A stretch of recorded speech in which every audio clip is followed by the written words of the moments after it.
行，开始吧。然后那个，我觉得就是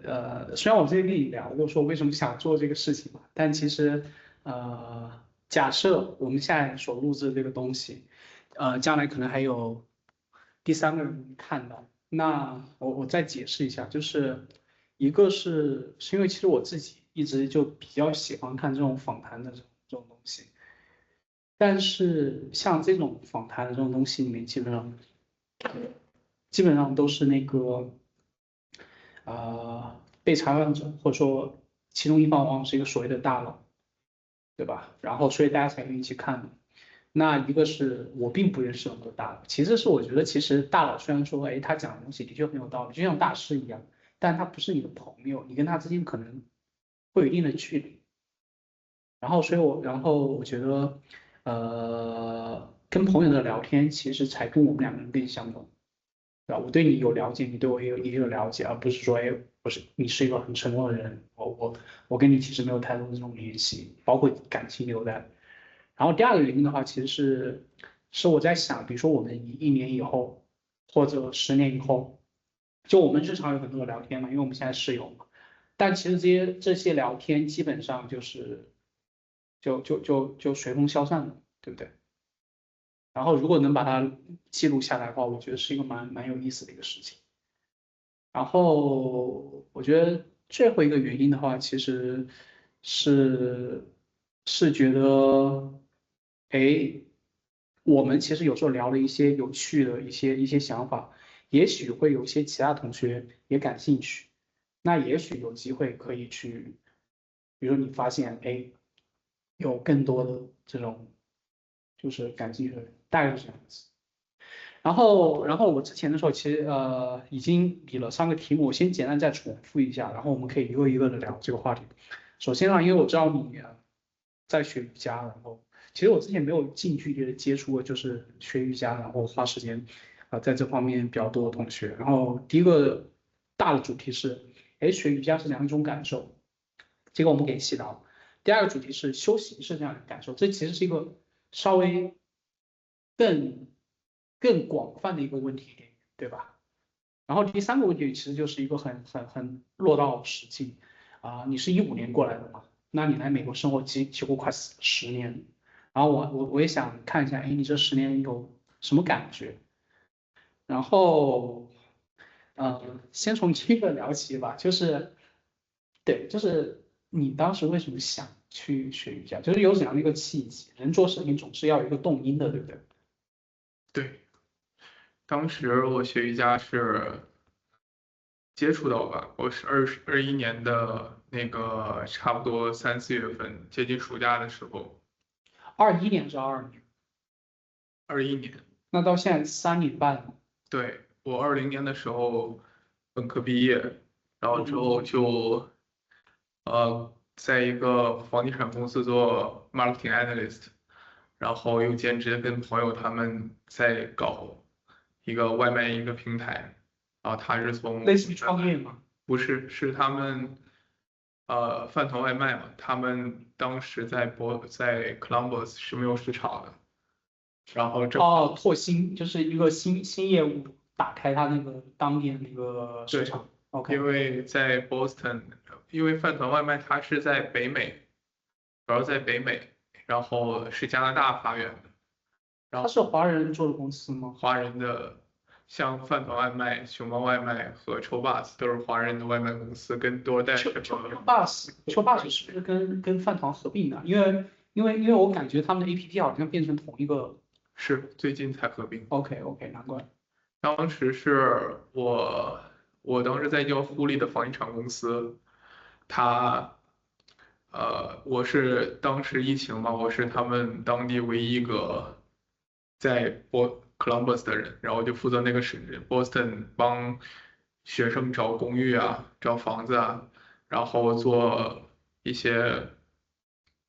房屋的整合，还有写推送。类似于那个 agent 这种感觉。对 agent 虽然是 marketing analyst、financial analyst，但是更多的是在帮他们搞市场的活，调 OK 查他的 OK 当地的一些房源的房价 link 啊，然后再把它写成推送送给 OK local 的那些学生。OK，然后很巧的就是我在这边帮他们干活，突然饭的外卖来了。这两个公司是什么关系呢？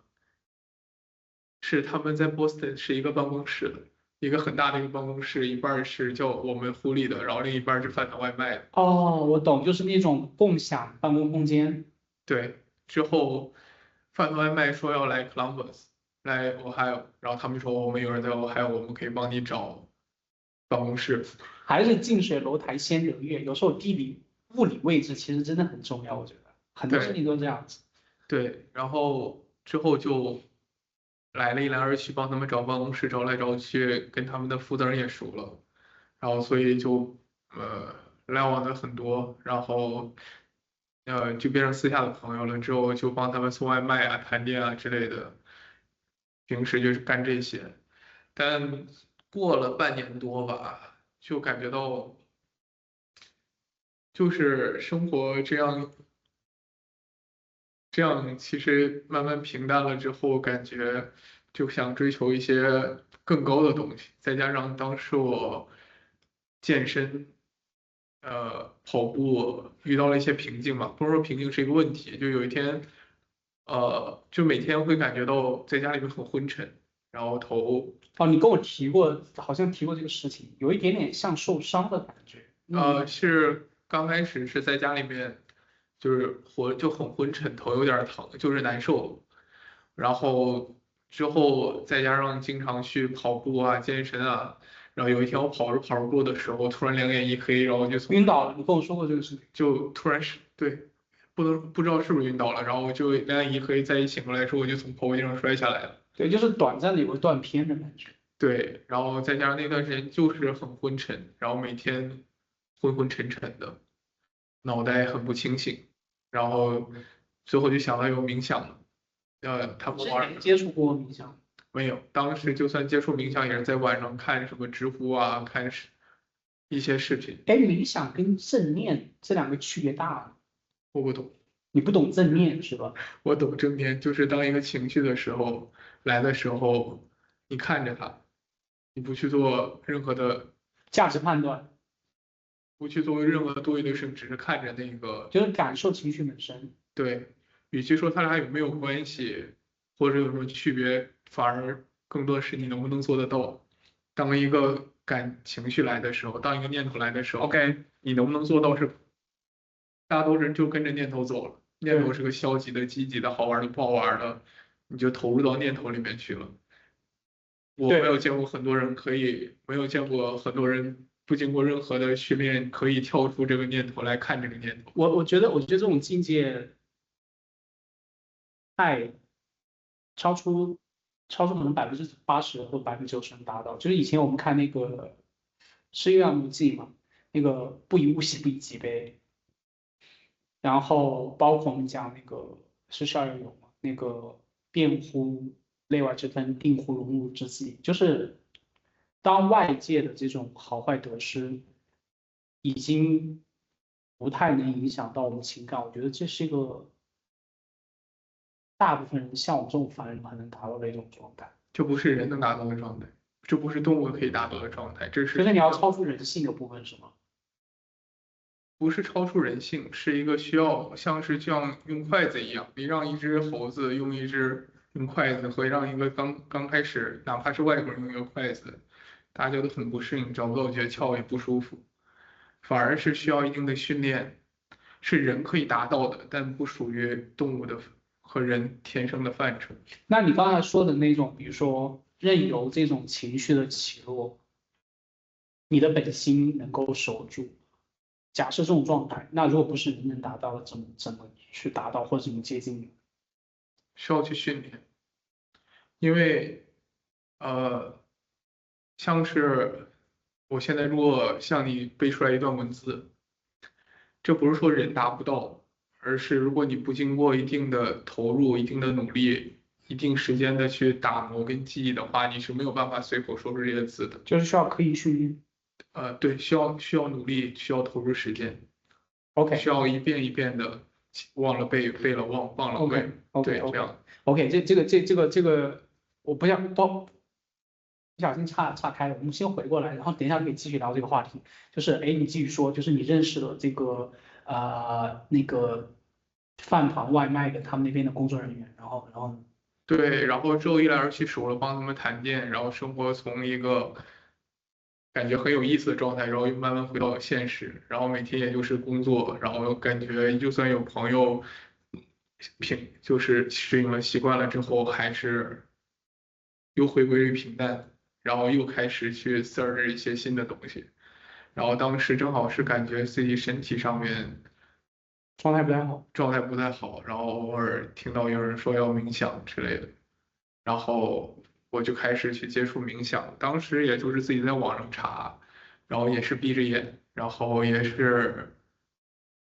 其实就是闭着眼在做梦一样想一样东西。但是你要是查的话，应该能找到很多对这个东西的解释，就是众说纷纭，各家都在说，你怎么去找到适合你的？一个个去试。就那比如说，你就按照他那个教学视频，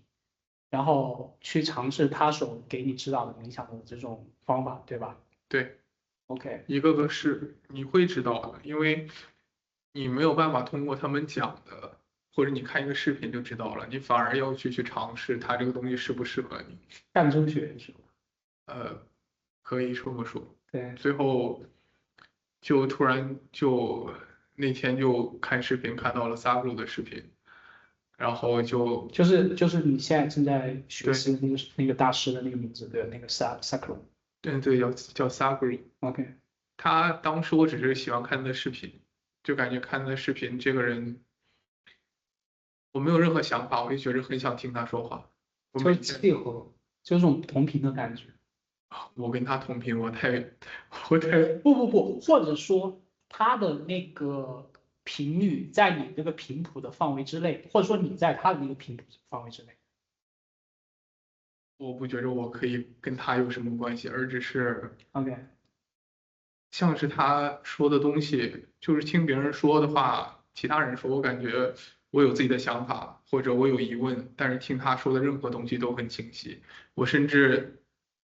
我就每天必须要看他的视频，看2个3个，然后直到1个月2个月之后，把所有的他在 YouTube 上的视频，中文英文全看完了。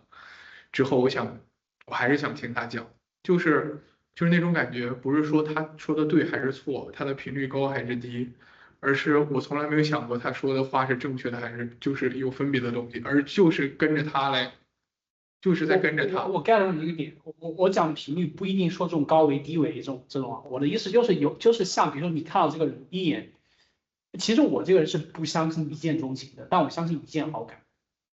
就是好像说你其实都没有带上你的价值判断，说他说的对不对，就是他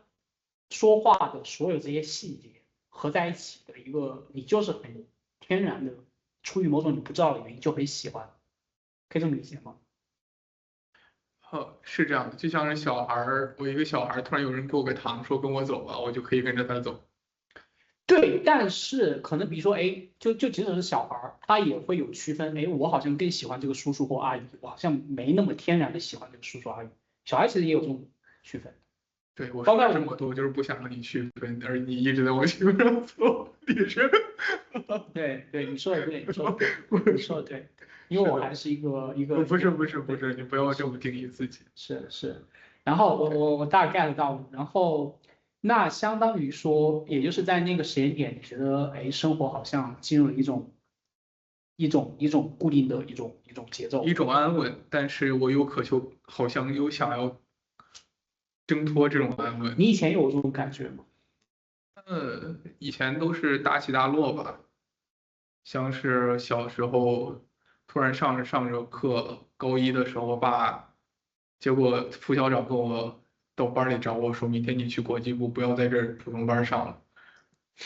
然后再就是你爸起码得给你商量一下，我觉得。对，然后上了半年之后，感觉这个班儿教的很垃圾，不如是高一还是高三啊？高一。高一，OK。对，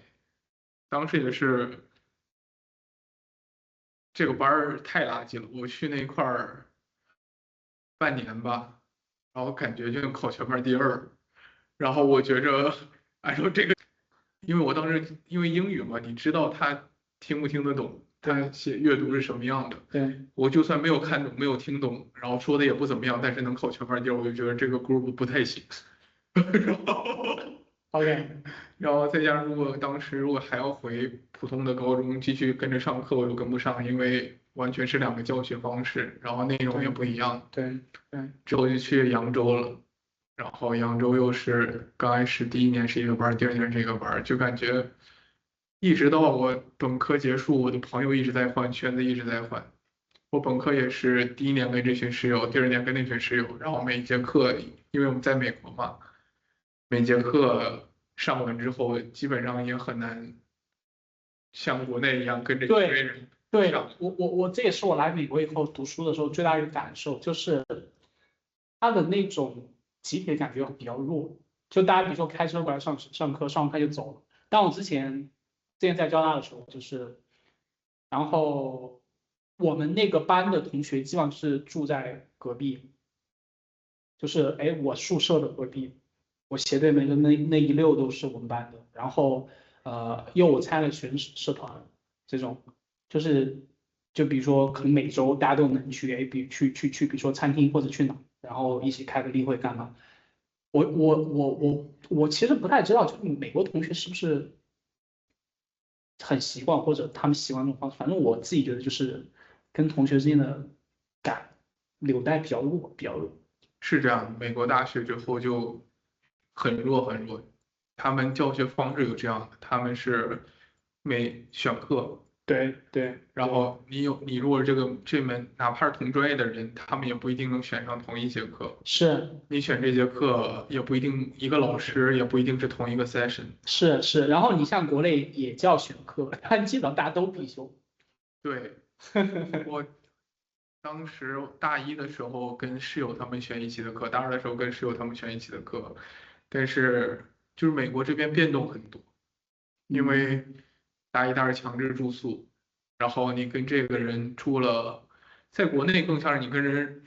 得住4年，住4年，对，住满。就你要是喜欢他，你跟他又住四年，你喜欢他了又不喜欢他了，还是要跟着一起住四年，你不喜欢他还是要跟你住四年，就是没有那种外界的那种强制性逼着你们的而且没有隐私，缘分进入。没有隐私，你背后就是你的座位背后就是他，你床铺隔着一条窄窄的走廊，就他床铺。对，嗯，在美国反而是那种我如果讨厌他不喜欢他，我可以明年就不跟他住，或者我其实我蛮喜欢这一点，我个人蛮喜欢这点，因为有时候如果两个人生活作息合不来，住在同一个屋檐下真的很难受，大家都难受。这是一回事儿，另一回事儿就是你没有办法体验到真正的感情里的包容，怎么解释？什么叫感情的包容？就是你们的在一起，因为任何人之间，并不是因为我喜欢你，我能跟你在一起很久，是因为我包容你，或者你包容我，我包容你，才让两个棱角格格不入的人可以一直长久感你情在。觉得啊？我理解你是，那你觉得这个包容的动机是什么？我为什么要包容？是什么让我们愿意去牺牲我自己原先的一个轨迹，来迁就另外一个人的轨迹？男女关系可能好解释一点，你说你们有恋爱的激情，但普通朋友，那是什么东西促使我们做这些包容，跟对我自己的一个，我不会跟你一般见识，就嗯，是那你这个，但这样子说的话，这有一点，这个还因为我设想的是那种出于爱的包容，比如说哦，OK，就是我对这个人有爱，这个爱是一个通俗，就是一个更高意义上的爱，不是说这种男女之爱。我理解是这个，但你刚刚说的其实是另外一个点，就是我不屑于跟你计较，可以这么理解吗？什么叫包容？嗯，就是这是一个手机，对我拿手把它包住了，对或者这是一个收音器，我拿手把它包住了，对我们不在一个维度。对，就是我可能，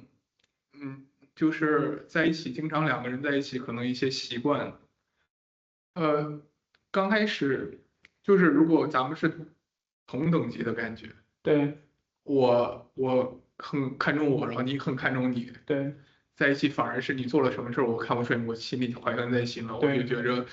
憋一下，对然后我看我做了什么事儿，你 anyway 不舒服了，对你在心里面记一下，对，等到有一天就爆发在一起就爆发了。爆发了，对之所以这个东西不能爆发，我把它叫做包容，是因为你做什么事情，我难受了，anyway 算了，我知道他是这样的人，他的本性可能不坏，他虽然有的时候，你不会去讲，因为这个东西马上就消失了，就像是你说的正念，嗯，这就是正念，就是我察觉到了我的难受，我去看着他，然后但他下次因为你没有跟他讲这个事情，他没有意识到，他下次可能还做同样的事情让你难受。不，我在说两个东西，我刚开始说就是这个东西一直在心里积累积累积累，对因为我就是心里面看不惯他，我就是不放过他，我就是执着他要较这个真儿，对虽然我不说，对但还是在慢慢的心里面累积，对然后有一天承受一定线了爆发了。对，但是第二种就是，OK，我难受了，但是我知道他不是这样的人，我为了我们的感情，就是对于我来说，跟你去计较这个事情，跟你去记恨这个事情，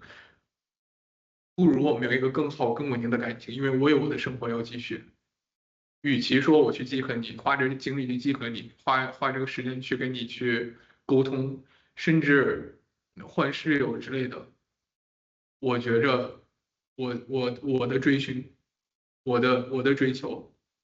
我的生活的稳定更重要，而不是在跟你去计较这些东西。但是我理解你的意思啊。但假设对方的某些行为，就举个例子，假设我们，因为我们住有两个卧室，其实还好。但假设我们两个人是住在同一个房间内，然后你比如说打游戏，假设你打到12点，打到凌晨1点，但我11点钟要睡觉，这个东西我觉得至少在我身上，可能因为我的意志还不够强，在我身上特别难用我的主观意识去忍受和忽略这个东西，你知道吗？我知道，今天我寻思中午做饭的时候，我寻思，一般你都是早晨7、8点钟起来喝牛奶吃个面包，然后再等晚上吃饭。然后我当时刚开始你跟我说晚上要一起吃饭的时候，我当时是很饿，然后我就跟你说，哦我马上要吃饭了，晚上不跟你吃了。但是我在那做的时候，突然一想，你是不是中午没吃饭？然后我就敲你门说，你是不是没吃饭？我当时想要不再煮一点，咱俩一起吃。哦，然后我午休了。你就说，哦，我午休了。对。OK，我知道了，没有任何那个。对，但是我觉得这件事情小事，但我刚刚举的那个，比如说我们两个住在同一个屋檐下，然后一个人打游戏，另外一个人很难入睡，我觉得这个程度要更深，比我们刚刚讲的吃个饭这种事情，我觉得程度要深一些，哦，我明白你的意思了，就是我生理上很难接受的东西，我知道了，这个怎么能够去那个？这很正常。就算我爸我妈，就算很多的人我见过的都是这样的。这不是因为你的问题，而是因为人是这样的。我们 fix 一个 boundary，我按照我的习惯来做事情，然后别人触碰到我的棱角了，我很难受。我这个时而且间要是生理性的难受。生理性、自发性的，对然后难受，很正常，因为你是人，对我们都是人，我们是动物，对都是一个棱角。当我们这个自我被触碰到的时候，对我们就会应激，对就会反抗，对就会去各种的不快就升起来了。对，唯一的办法就是，但是你知道吗？我不知道，可能还是我境界比较低啊。我举一个别老这么说自己，这别老这么说境界，别说这个，你有问题就问，不要说境界低，境界低。哎，这个有什么区别吗？就是说与不说有什么区别吗？你在给自己暗示。那 OK，那你说暗示，那我们中国人讲的自谦这个东西是一个不好的东西吗？因为我能感觉到你是客套话跟真的在暗示自己是两回事情。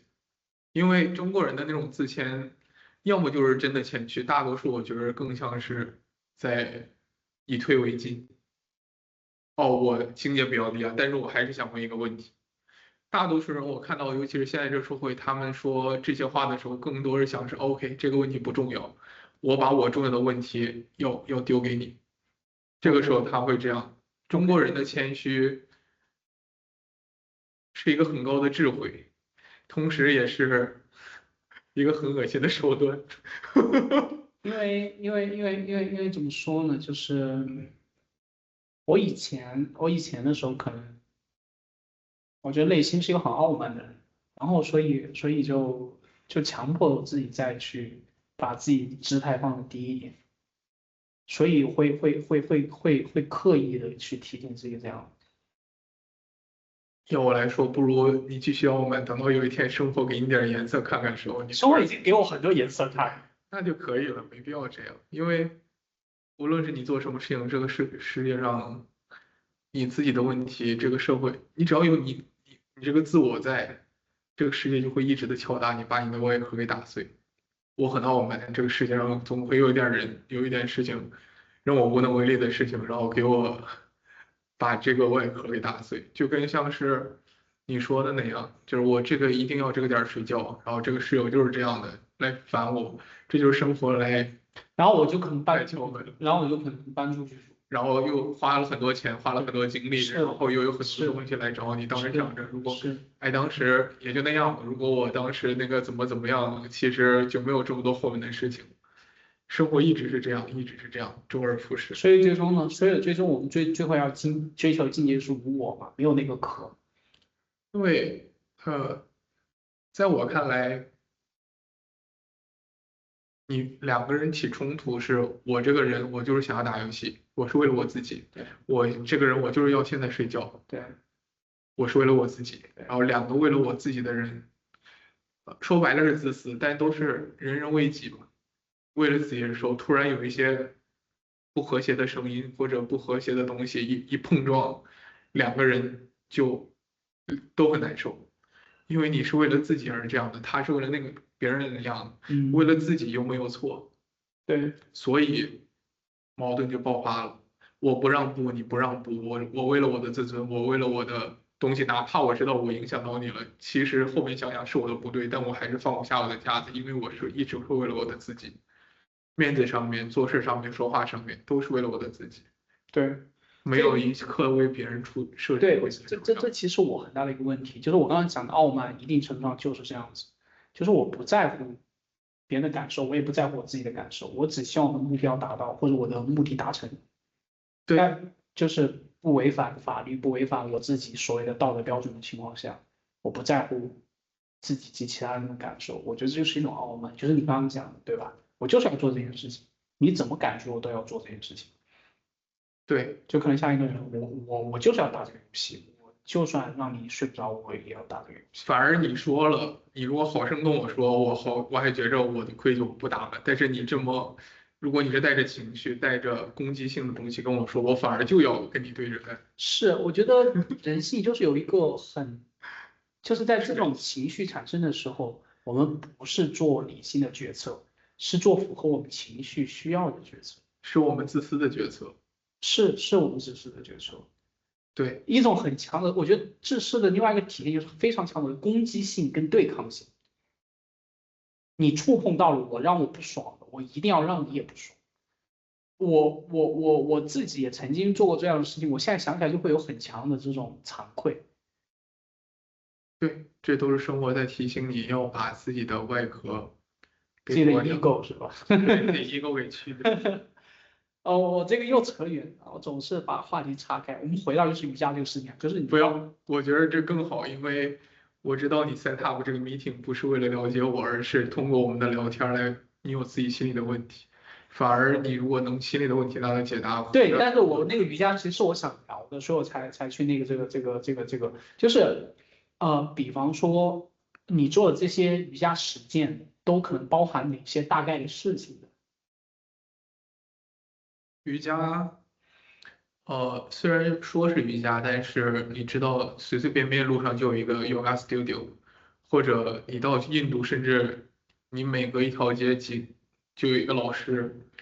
对，就像你很容易找到一个说我教中国功夫。对，我就相当于你找到一个餐厅说我是中国菜，但是你会知道他们不一样。你只有必须试过以后才能知道不一样。呃，是这样的，你只有试过。当然，你如果目的不是为了单纯的去跟他去比较哪个不一样，这个是什么，那个是什么，一般是你会试到一个适合你的，你知道这个就是你的，然后如果你真的想要去通过瑜伽来提升一点什么的话，OK 你是知道哪一个是适 OK 合你的。OK，就是我印象中就是包括我们之前聊的，就是我理解的就是，其实你最开始的目的可能只是说你觉得你的生活在那个时间节点，对吧？21年的时候，你觉得你的生活陷入了一种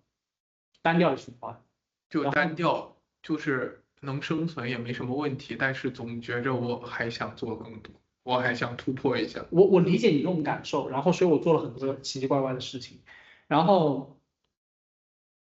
那你现在呢你这个目的变了吗？还是说你现在的目的变成就是我们之前讲的跳出轮回这种事情？你觉得变了吗？我觉着我的脑袋变了，但是这种感觉还是一样的。就是你至于跳出轮回和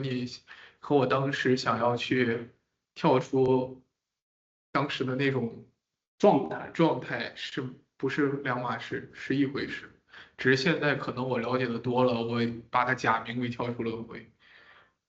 我了解？OK 的一些东西多了之后，OK 我知道这是一个轮回，我 OK 要跳出去，但其实 OK 是什么并不重要，我只 OK 是一直在坚持着，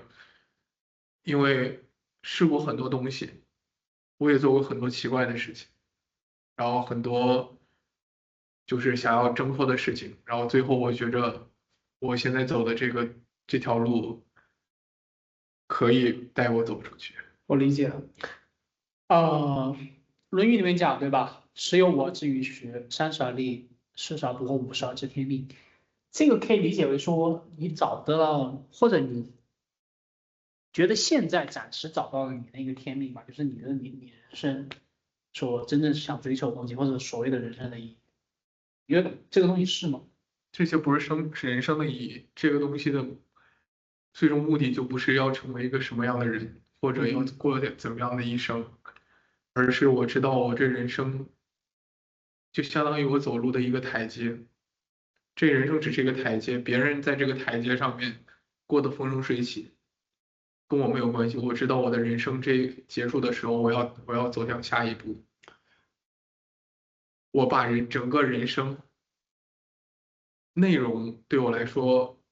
已经不重要了，重要就是这个人生的结束之后，我知道我有一个目标我想要达到，通过这个人生，无论是经历什么事情，我都要向上走。你现在想清楚你那个目标是什么？我只知道方向，我不能说那个目标，就是你没有不能明确的知道它是什么。因为我还没有走到上面，我不知道上面是什么样子，但是我知道要向上走。就像我到一什么个，事情算是上的方向？就是我现在在这个楼6楼，我想要通过这一生走到顶楼。那你怎么知道你做的哪些事情是有助于你往上走，而不是往下走？人生有任何很多，事情都是让你往上走的，那没有往下走的这种，只有你想要继续在这个世界上生活的好跟坏，你有在这个世界里的目标，你对才会知道，你才知道什么事情该做，什么事情不该做。但是无论你在这世上这个维度上做什么事情，你都是为了突破这个维度向上面的维度走的话，每一个件事情来到你生命的事情，你都要朝着向上的方向，而不是说左右东西南北。对，我的意思是，比方说，当我们面临那样的处境，我怎么知道我做的哪个决策是向上的力量，而不是向左向右？就比如说一件，像你说的正念，因为修行的目的，它不是说要成为一个什么样的人，OK，甚至都不是为了成仙，而是为了无我。对，这个我们之前提到过，就是无我或者放下无知，对，就是佛家讲的相，对吧？我对他的理解也不深啊，就是但我理解的就是我们看到的，我们听到的，五音令人耳聋，五色令人目盲，就是所有这些东西都是一个表象，对吧？我看到喜欢的东西，看到这个人长得漂亮，长得很帅，我有起心动念，我闻到好闻的味道，对吧？我饿了或干嘛的，我理解它就是所谓按照佛教的观点来讲，它都是相，对吧？然后我执着于这些相，并且因为这些相产生的念头，就是那个时候我还没有放下我执，我还是沉溺于这些转瞬即逝的梦幻泡影，可以这么理解吗？这些项本身并没有错，你想要做一个什么样的人也并没有错，嗯哼，只是你想要说那个方向是什么，就是你的所有起心动念，就是你说的正念，正念是第一步。你你要审查你所有的起心动念，你所有的想法，是不是都是为了自己？你心里面那些贪嗔痴慢疑还在不在？你是不是每一刻每时每刻，脑子剩下想法还是为了自己达成一些什么事情，来显示一下自己有什么样的成就？说话的时候来显示一下自己知道什么，而不是真的是为了周围的人，为了周围的情况而去把自己奉献到里面去。利他主义嘛，就有点像一个利他是手段，最后的目的呢。最后目的就是成道。OK，那我们就是聊道，或者说聊修炼这个事情。我理解就是啊，你说因为我们不知道道是什么，我没有办法聊这个，我只知道怎么去修道。我知道终点是道，但我不能去讲道是什么。道和道非非常的，常道。我理解你佛家的意思，说空性不可说不可说。一说就破，就像寂静对吧？当你说你就打破了寂静，寂静就不存在了。对，我们所有的一切都不是为了成为什么东西，而是消除自己。做减求空是吧？做减法。因为对，只是做减法。假如说我是 A，什么是空？A 减 A 就是空。我是 B，B 减 B 就是空。我是十减十就是空。那我得先找到我自己，我才能做这个减法，不要把然我就自己的就是用道家话就是食神不死，道心不立。失神。食神，食神那样子。哦，食神，我大概我理解到了，意识的食神，神道仙的神，心不立。道心就是道，对心就是心灵的心，道心不离。对，因为呃，你不杀死自己，不是杀死你的肉体，我懂你意思。你的起心动念，杀死自己就是你的起心动念，从刚开始完完全全是为了自己，为了自己吃饱穿暖，为了自己去显示自己的一些，我很厉害，我很厉害，然后我要炫耀，然后我对要人前显圣，所有这些东西，对，然后我要一份好的感情，我要跟你在一起，跟你我要得到我想要的是一切。是为了我要达到我想要的目的。对我喜欢你，你和女生，我喜欢你是因为我想要怎么样，对，这是食神。你的食神就是你自己，为了你时时刻为了你自己的那个心。最后没有这个食神的一个人，外界表现出来会什么样子？无欲无求，就无爱无像是恨。就像是一个清澈的湖水，它没有自己的颜色，它所倒映的都是河床本身的颜色，无论是河床是什么颜色，它就是那个颜色。那是一种像机器一样的没有情感。有情感，但是不被情感所困。你在日常生活中见过达到这种程度的人吗？你去看看萨布鲁的视频，没有见过，你见不到，你只能是你修炼到了高的一个层次，你发现原来他就已经那个人已经在那儿，你不会去，一个成道的人不会跟你说我成道了，因为他成道了没有我，他不会去跟你说我成道了，然后我怎么样，拿来说这个事情，而是每时每刻都为了你。就是比如说，假如说你成道了，我没有，你在我面前，你不会表现的像是一个什么成道的人啊，或者什么样的人跟你说我成道了，拿来，因为一旦他没有我，他不会跟你说他是什么样的人，他是什么样的类型，他不会，因为他已经没有了，他在你面前显现的永远是比你稍微高那么一点点的一个东西。你在1年级，他跟你说2年级的事情；你在3年级跟你说4年级的事情。他做的每一步都是帮你来消除自我。就是就是你始终觉得你马上就能追上他了，但是他又永你不知远道你在跟他追，你不知道他是什么样的段位也好，等级也好，是这个人在一起，在你身边，他的作用，他只剩让你去，就是慢慢的消融自我，他的作用就是慢慢的让你消融自我。你没有办法，凭我们的眼睛没有办法看到那样的人，因为我们的眼睛永远是人的本能，永远是为了自己去看。那这样的人，这样不叫人，他可能有人的身体，他可能他还会有世俗的生活，会有结婚、生子、养小孩儿，然后为交月底的账单啊发愁，然后会有这些东西。会有会有这些东西。像佛经里面，哪怕之前我记得有一个人，他师傅走的时候说给四个人一个个信，第一个是个屠夫，第二是个妓女，第三个是个什么东西我忘了。然后就他拿第一封信给那妓女的时候，然后妓女看了信之后直接就走，然后之后他发现那个信是师傅写给观音菩萨的。OK，就是我也只是听别人这么讲，但是并不是我可能讲不出来那么生动，因为你是人，不代表你成道了就跟人不一样，你还是人。OK，我想稍微差点，因为我想到岔开一点，因为我想到别的什么事情，就是说我之前在学校的时候有很多的旅行，然后去过一些名山大川，然后看过很多的佛寺，然后道观，包括教堂这些，然后看到很多人去许愿嘛，嗯，嗯，你觉得这个算修道的一种？他比如说礼佛，或者他像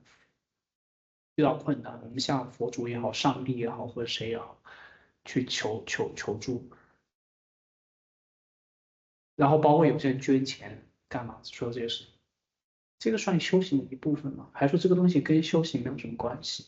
就是在结缘，就是佛都听到一句话，就说天宇虽大，不容无根之草；佛法虽宽，不顿无缘之人。但是你如果是一个人，你这一辈子的，你成佛了之后，只有一件事儿，就是度别人。但是有些人跟你没有缘分，你想度没有办法，所以你只能，所以你会发现中国的那些四大菩萨，释迦牟尼、观音菩萨，就是如果你生活不顺的时候，你想要遇到一些凶事的时候，你想逢凶化吉，你都去拜观音菩萨。然后呃，你想要去知道你过往时的一些父母兄弟姐妹，为他们超度的时候，你去拜地藏王菩萨。然后你想要去考试啊，想要拿到功名利禄啊，你去拜孔庙，孔庙是一回事，还有一个是文殊菩萨，然后普贤菩萨，多智，对吧？文殊是多智，所以去拜他是。对，然后他们给人类这样的感觉就是去结缘，就是我想要得到菩萨的帮助，然后这样的话你跟着菩萨结缘了，但这样子的话，然后度但是问题就在于说，这样子是我有私心啊。没有问题。像我学瑜伽，我的就是因为私心去学的。但是修道这回事儿跟你脑子想什么没有关系，你的目的没有关系，你只要做了对的事情。论迹不论心是吧？对，你如果真的是走在修行的路上，你找对了老师，你刚开始的任何的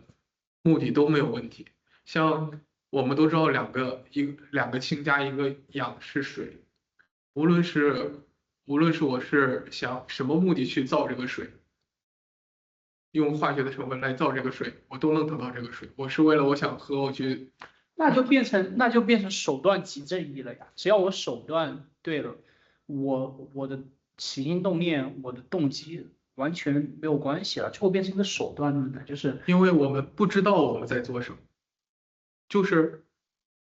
因为这个不用讲，这个是关于老师的问题，就是带你的老师，他既然观音菩萨或者也好，文殊菩萨也好，他只要说了。你来拜我，我可以帮你许愿，无论你什么东西来的，你来跟我结缘了，我都能把你渡到成佛。像是如果一个老师、一个教授说，无论是你是为了想要拿一个博士文凭也好，无论是你想要做研发得到一个什么成就也好，来跟我读博士，我都能可以保证你可以顺利毕业，是一个道理。哪怕是你为了去杀人也好，去做一个什么挣钱也好，你来找我做我的学生，我都能保证你博士毕业，那他这样做的目的是什么？他能得到什么好处呢？因为他没有我。他的唯一的想法就是，他唯一的存在的目的就是让你也没有你自己，让你从一个囚笼里面解脱出来。就是有自我是好事，还是没有自我是好事？有关系吗？就是就比如说，当我们说我们脱离自我，最后达到一种无我的状态，无我的状态是不是就一定比有一个很强的自我的状态好一些呢？没有你了，你会是什么？啊，物与我为一，对对吧？我就是宇宙万物，宇宙万物就是我。如果没有我的话，对，像是如果我没有我，我在你身边跟你说话就是你。我懂你意思，就是你知道啊，就是比如说，尤其是啊，你学计算机以后，你看待这个世界的观点，就会有时候从一种很容易从一种虚拟的角度去看待。就比如说，就是就有点像所有这个世界的一个我们看到、我们感受到的东西，都只是我在感受，或者我设想出来的一个感受。我站在我的这个视角，躯壳的视角，就是我想是假想的这一切；站在你的这个内核，你的这个视角，就是你假想的这一切。然后你说的那个无我，最后那个整个宇宙统一的那个零吧，如果这样解释的话，它就有点像是它。你看印度的一个印度里面有一个印度宗教里面有一个大神叫梵天嘛，整个世界就是梵天的一个梦。他醒过来，整个世界就消失了；他睡着，整个世界又产生了。我觉得有点像这种感觉，就是因为整个世界从这个意义上讲，那个比如说他睡着，那个他的脑海中演化了3000世界，里面所有的生灵其实都只是梵天的意识。你继续说。所以我想说的就是，是不是说你说的那个无我，或者无我以后，我们就变成了那个整个宇宙那个唯一的意识，是不是就是类似的感觉？我觉得这个东西稍微有点抽象你还是在想用去啊，用人的理性去尝试理解它，是不是？想用去解释什么是寂静，对，因为在对想要去描述一个不可说的东西。对，但是你知道吗？就是有时候我在想，我理解你说的点。张爱玲她说过一句话叫"爱是禅，不能说一说就破"，有一点点像这种感觉，对吧？禅也好，或者我们现在讲这种道也好，它好像一种，就包括甚至物理学里面，对吧？海森堡那个测不准，就是好像只要我一观测，好像我一对它评价，我好像一对它加以描述，它就失真了。永远去抓不到它，不是因为你可以抓到它，它在躲避你，而是因为就是维度太低抓不到。哎，那你说为什么对这样的一个没有办法抓到、没有办法描述的东西，为什么人类会坚信它存在？体验过，人类因为人的脑子总想抓点什么，尤其是你的脑子，因为像是你突然想到什么事情，你会拿一个笔记本说一下，然后记上去。然后咱们在这 set up 了这么久，然后你做的最多的事情就是想到什么事情给它写下来。你的脑子一直想抓住什么事情。我想把它记忆下来，想把那个时刻铭刻下来。对，然后你所有哪怕录这个视频的初衷一部分也是以想要把这个记录下来。对，也是想把我们就是你像我们包括我们多人一起吃晚饭，有很多的聊天，可能现在或者说我下周或者明年我都不记得那个谈话的内容，不记得他带给我的感受，所以我于是起心动念说，哎，我想把这个东西铭刻下来。对，你说的没有错，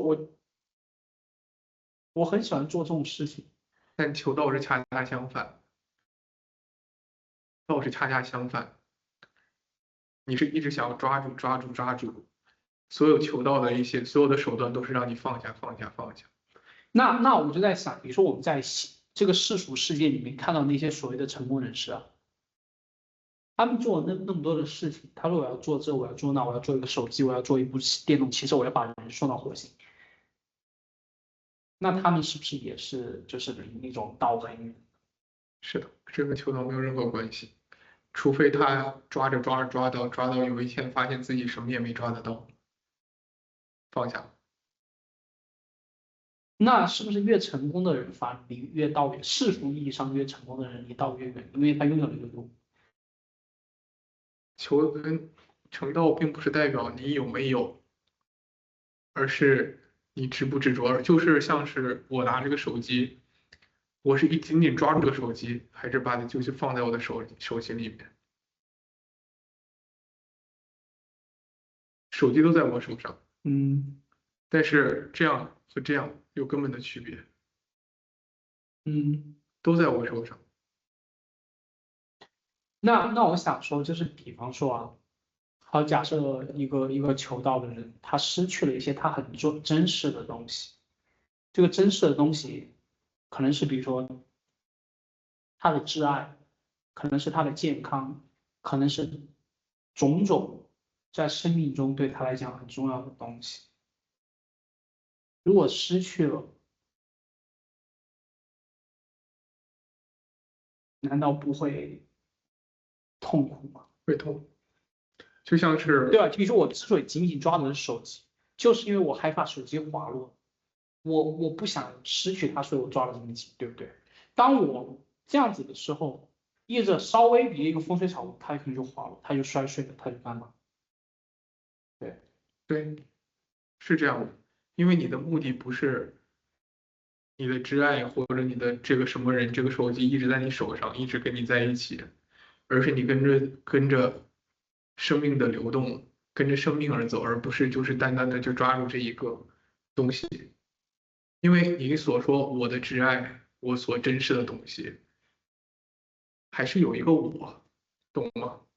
这个我喜欢什么，这个我讨厌什么，这个我是一个封闭的。你只要有一个这个我封闭的东西在，你就不是成道，你和道离得很远。哎，那你觉得你现在离那种无我的状态还有多远呢？不可说，不可说，永远都是不可说。我也不知道，就是每当你只会知道刚开始这个东西我很难受，一个事情来了，一个人跟着人在一起，我很难受，很难受，很难受，很难受。OK，停住，看着这个难受，你说的正念，看着这个不自在，看着这个不适应，难受，然后因它会慢慢消失，就是像是我跟你在一起，刚开始你在这又塞他不是又塞他那个，然后又要干嘛干嘛干嘛。我知道，如果平常的时候我已经在家玩游戏了，我刚开始很难受，但是我难受了，OK，我觉察到了，我正念了，我看着他，到现在时间过了，我知道我回家也没时间玩了，然后有人在叫我玩游戏，我也没时间回去了，但是那个难受慢慢消失了。当你看到他的那一刻，佛家说知幻即离，那几个字啊？知幻即离，知道它是一个幻境，马上就离开了。嗯我看着这个难受，是因为我知道这个难受是一个幻境，这是我的边界，嗯这个觉受慢慢就消失了。哪怕你跟我聊一晚上，哪怕你明天、后天、一直在这儿聊，这个觉受都不会再来了。我就知道，OK，我进步了。然后生活这件事情。但是我不知道我离道有多远，我只知道此时此刻我放下了，此时嗯，此刻我这个东西放下了，但是明天会又来新的事情，对让我觉得又难受。对，OK，继续。为什么叫修行？修行为什么叫一个修字？嗯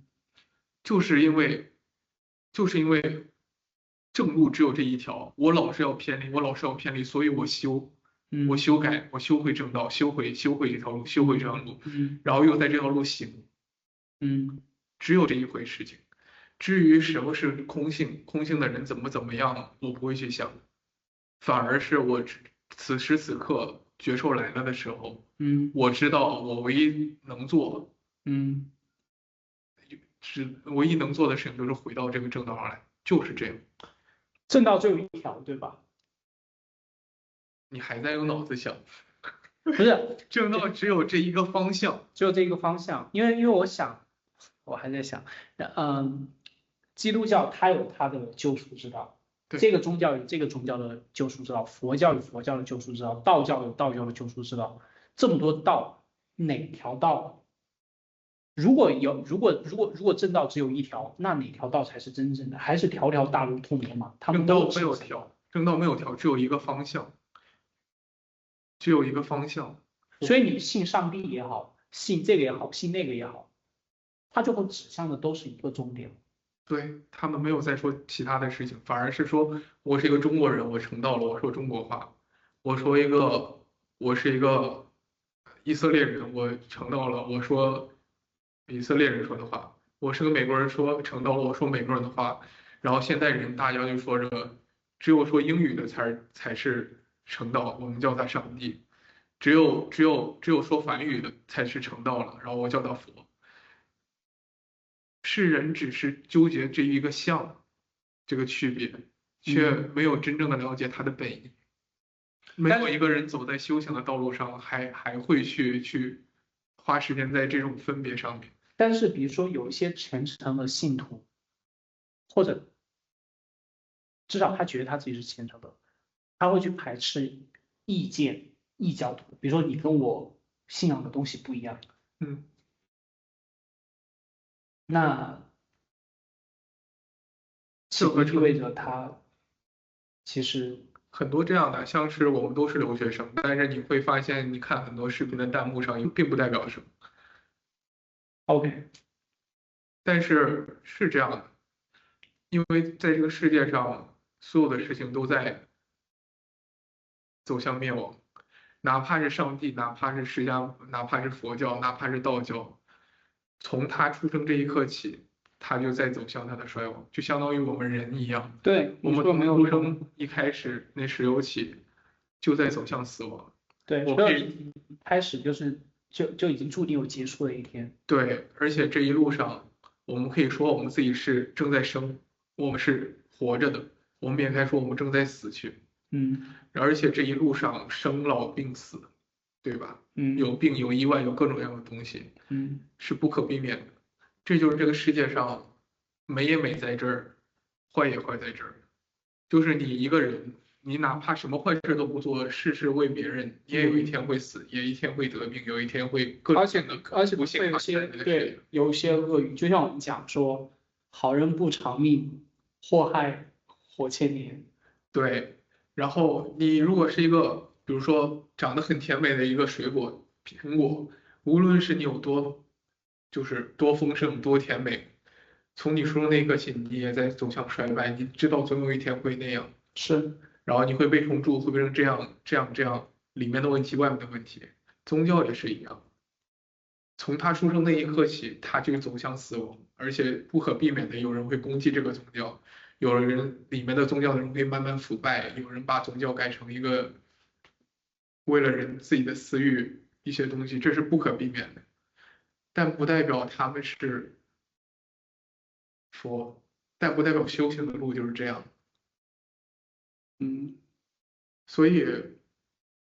没有什么的。等到你有一天发现修行的时候，刚开始我也是跟着老师像萨古鲁在修，到最后突然有一天发现路只有一条，无论是他也好，耶稣也好，还是谁也好，都只是在把我当带上我刚才你说的那个修行之路，正念回来，正念回来，正念回来，只有这一条路。你说的这个让我想起以前看《坛经》，就是六祖慧能他的师傅把他送走嗯的时候，然后是坐船，他要自己划船，然后他师傅是他还是他师傅说的一句，应该是慧能说的一句话，他说迷时师度，悟了自度，就有一点点像，当我迷茫的时候，你需要一个师傅来把你指引一个方向。当你悟到那一点，你好像明确到了你的天命或者你的那个所要走的那条道路以后，最后就是你自己，就是你接下来余生其实都是你在自修。师傅领进门，修行在个对，人。你用这种中国的这种描述来讲，我觉得是大概是这个意思。对，所谓的天命，就是你活着的时候会遇见什么事情，是一个很低维的一个角度，只有一个方向。你和我都朝这个方向走，但是我们经历是完全也是不一样的，只有我们各自的因果造成了命不一样，但不代表我们在走不同的方向。然后整个世界的人也是这样的，其实都是往那个方向走，但是死亡吗？不是死亡就是成道。你世界上所有的事情都是来让你成道的，那所有人最后都会成道，不管他都做什么。会成道。那他不管做什么，他都成道了。对的，无论做什么事情，总有一天会成道。那如果他最后都会成道，修与不修有什么区别？就好像我学不学，我反正考试都会过。这我不知道，但是有区别的。你想现在，因为你苦，你在造业，你苦，但具体我也像不知道，秋姐，我不是。因为你成为无我，这我不知道，因为你没有意识到你自己是谁，OK，然后这是我不知道的，我不好知道，我还没有，OK，到那种程度。了解，没关系。我们刚刚聊的很多都是形而上的问题，然后我想把这个话题拉的低，就是近生活一点点的话，就是你看你15年过来读大一是吧？对，到现在你看快10年时间了，就是你在美国这边生活了10年，当然主要是在东海岸嘛，对吧？中部、东部跟西部都来过。对西部你这不才刚过来吗？是的，是啊，有什么感觉吗？会有什么最大的感受？或者说，因为我之前的室友他是高中过来，然后我跟他聊，他做过很多设想，就是说，哎，也许他当时留在深圳，说不定可能会比现在会更好一点。就是你会有过这种想法，哎，你如果不来这边读书，会做过这种设想，尤其是当比较困难的时候。呃，困难就是困难。我当时刚来美国的时候学生物的，因为我爸妈想让我学医，但我刚来，你爸妈做这方面吗？我妈妈是医生，哦，那可以想象。但我妈不让我学医，我爸很想让我学医。我前室友想做牙医，因为他家里主要是做这方面。对，当时来2个周我就就知道我的医生当不了的，因为我听不懂老师讲什么，我看不懂他们书上写什么，我1批坏学分了，我考了化学，然后化学直接上了别人大二上的课，我又加上听不懂老师说什么，然后那本书无敌厚，然后有机化学里面还有很多这种奇奇怪怪的单词，对吧？单词是一回事，对，再你就就是换专业了。之后1年多吧换了专业，因为我这个人从来都是被逼上绝路才，像我刚开始上上高中，突然跑到国际部去了，所以我想要回来又不行，我然后还是觉得你爸起码得跟你商量一下吧。这个我当时也是懵住了，我也不知道怎么我就走了，然后再加上觉得这不行，然后然后又去扬州了，因为那边听说扬州教的好，然后又是去哎，那个家乡是哪个山东威海，啊？那就离家还蛮远的吧？从威海开车到，8个小时吧，六对七呀对呀，个小时。那离家其实还蛮远的。但没办法，我要是不来这儿，我在家里面，我知道我可能这个英语。OK，对，然后之后又是上了本科，发现读了1年多，不行，这专业我读不下去，我要是再这样读下去，我可能大学都毕不了业，专业都进不了，就会转成数学。然后正常人不会觉得数学也不好毕业。因为我数学当时觉得还行，你喜欢数学我当时没有办法，我又找不到其他专业，？OK，都是在文理学院的。之后，嗯，之后也就这样了吧。然后都是感觉我这个人是个很简单、脑子很简单的人，我不会去想如果我当时没走会怎么样。我只是突然有一天意识到我不转变不行了，然后我突然就发生了转变，但也没有，如果不知道什么，因为可能过得比这边。我觉得并不有区别。我这个人的性格让我导致了我不论做什么选择，总有一天会让我走投无路，让我转变，走投无路转变。至于肯定不会见到美国这么多人，了解的另一个国家，但我同样也没有了解。对对，因为怎么说呢，就是就是那种对比感会更强一点。然后你因为是高中毕业就直接过来，可能其实你对可能不深。对，我也只是听对别人说。对对对，那比方说你在过去10年，你会觉得就是或者差不多16、17，对，就是也会有生活经验的积累嘛，就是你会觉得，哎，哪些方面会让你觉得会稍微好一点点，哪些方面会觉得，哎，有一些不如我来讲，我以前一直觉得我对吃，我觉得我无所谓，来了以后我发现吃这个问题还真是个大问题。你看我们今天对吧？就像你刚刚讲，你在那搞来搞去，其实午休起床做饭，然后又收拾，对吧？又把家里弄干净，就为了吃顿热乎的饭。而且出去吃饭也很贵。对，所以你觉得呢？就是你在这边待了10年，你会觉得哪些方面会让人觉得，哎，好像顺利一点？然后哪些方面会觉得会困难一点？签证也过期了，对吧？签证也过期了，然后那你跟我我毕业过了。情况有点相似，我现在那个 F1也过期了。是美国的 Visa 过期了，但是 OPT 是合法留对啊，学的，是吧？我知道，就是 F1过期了嘛，其实就是 F1过啊，期了。对对对对。对，一样的，就是可以合法待在美国，但是不能合法进入美国。对，你要得重新签，然后像反正我不知道你们专业，反正 CS 我当时去面签，直接就 check 了，然后等了2、3个月。对，CS 属于是敏感专业现在。对对，所以那我们撇开不谈，就是说这个那个就是签证那个事情啊，就是说，比方说啊，我就聊一下，比如说我觉得几个点，就是我还是觉得没有什么归属感。在美国是没有归属感的，像我在这待了10年，认识很多人，可能跟一个人认识2年、3年，甚至5年、6年，但是一到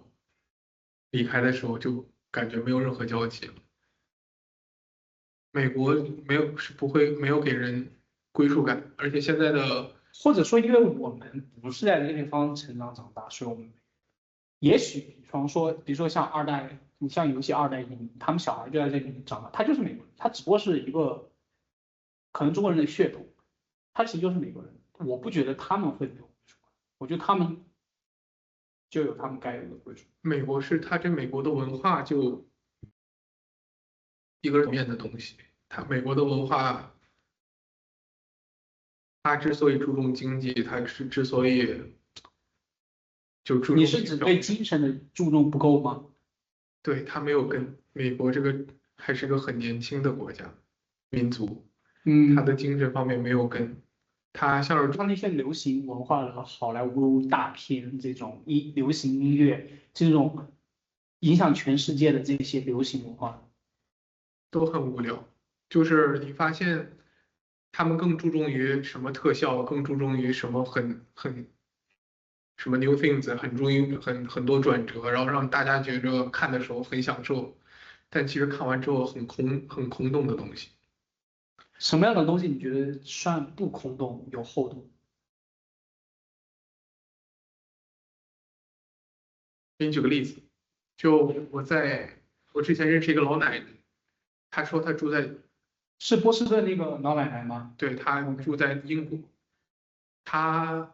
她对门住了一个也是一个70、80岁的一个老人，她说哎，那个时候她在英国，那个时候她年龄还比较小吧？没有，她现在就住在英国，她就住在英国的时候，你说的是那个去养老院的那个老奶奶，还是她妹妹？她妹妹。哦，OK，你继续。她说她来美国之前，她家住在英国，她对门住了一个70、80岁的老爷爷。Anyway，他的子女就住在楼下，但是那老爷爷他是一个年纪大了，然后生活十分不方便，整整10年多，他的子女就住在楼下几层，从来没有上来看过他，反而是是因为亲子关系比较糟糕吗？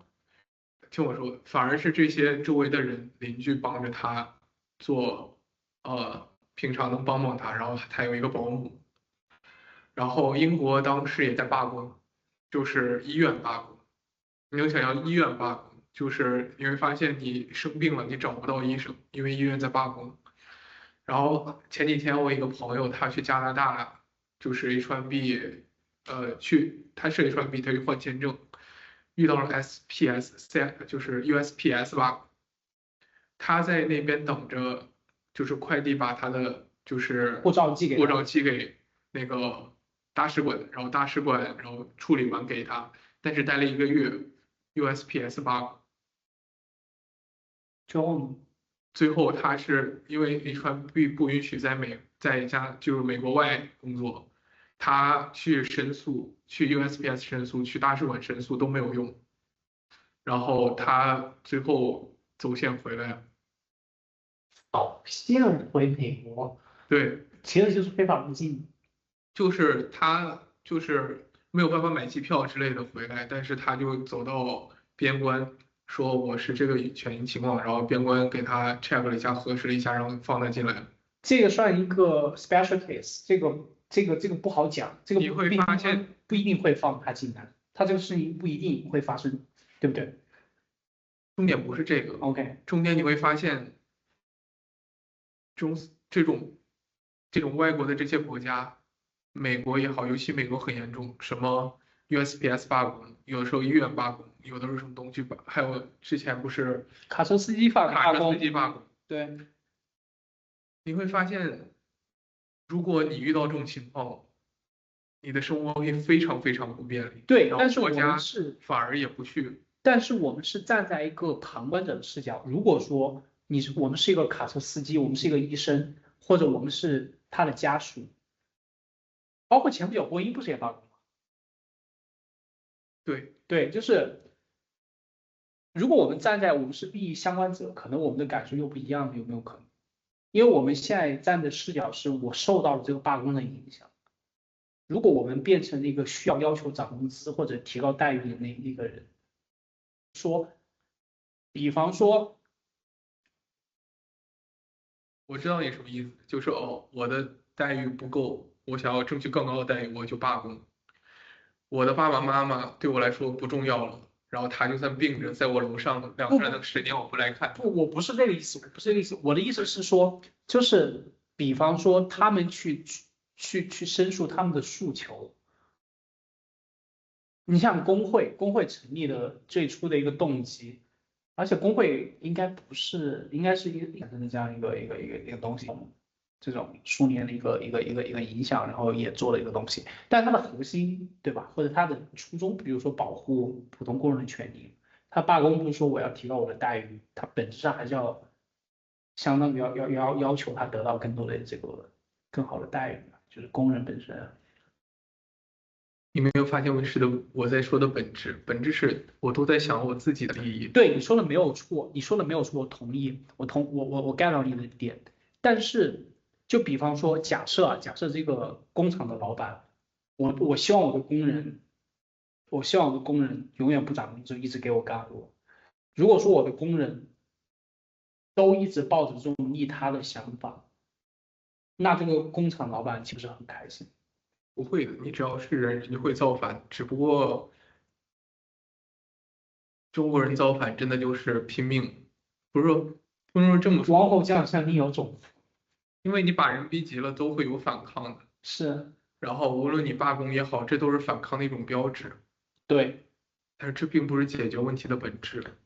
对，有没有可能说他们罢工是因为尝试去反馈没有得到合理的解决以后所产生的一种方法？就比方说我们看好心，对吧？他为了要回自己的欠款，采取了很极端的暴烈的手段。那我们作为旁观者，可能不能说，哎，你这个讨薪的人想的太多的是自己，就是你能不能去想一下，老板也很不容易啊，干嘛的？你觉得这两个事情可以类比吗？因为咱们不再说一个事情，我在你说，我在说了一系列的东西，嗯，从刚开始那个他在英国，对英国那个不去看他，我对你说，而且这不是个例，而且很多很多美国、英国的孩子都是这样。然后包括那个老奶奶，她一直在跟他说，她有一个哈佛的一个侄子，然后说他医院怎么样多成功，但是那天他妹妹来了，第一句话就是说他多成功，他也没有来看过你，你的腿摔伤了，他一问候也没有。对，我同意，因为我刚才把那个罢工这个事情扯远，是因为针对于罢工这个我有自己的想法，但是你回到这个点，我 get 到你的点，就有一句话叫什么？叫那个仗义每多屠狗辈，负心最是读书人。就是当我们好像所谓的就是受教育程度越高，然后越所谓世俗意义上的成功，好像越利己。没有人不利己，反而是这个社会50%以上的美国的那个理论沙漠化了讲沙漠吗？化了，但是你从来没有对，我没有机会知道这个信息。没有人，我给对所有的美国人他们讲，他们也没有人知道这个信息，反而说对你这个数据从哪儿来的之类之类的。Anyway，你看到世界上很多的东西都是 commercial commercial commercial。对我打了广告，我让大家看到的东西都是我想让大家对看到的。对我作为平台，我想要赚钱；我作为投资方，我想要赚钱。对这对于整个民族、整个人来说是很幼稚的一件事情。，OK，所有人想着都是我的利益，我的利益。所有人想着就是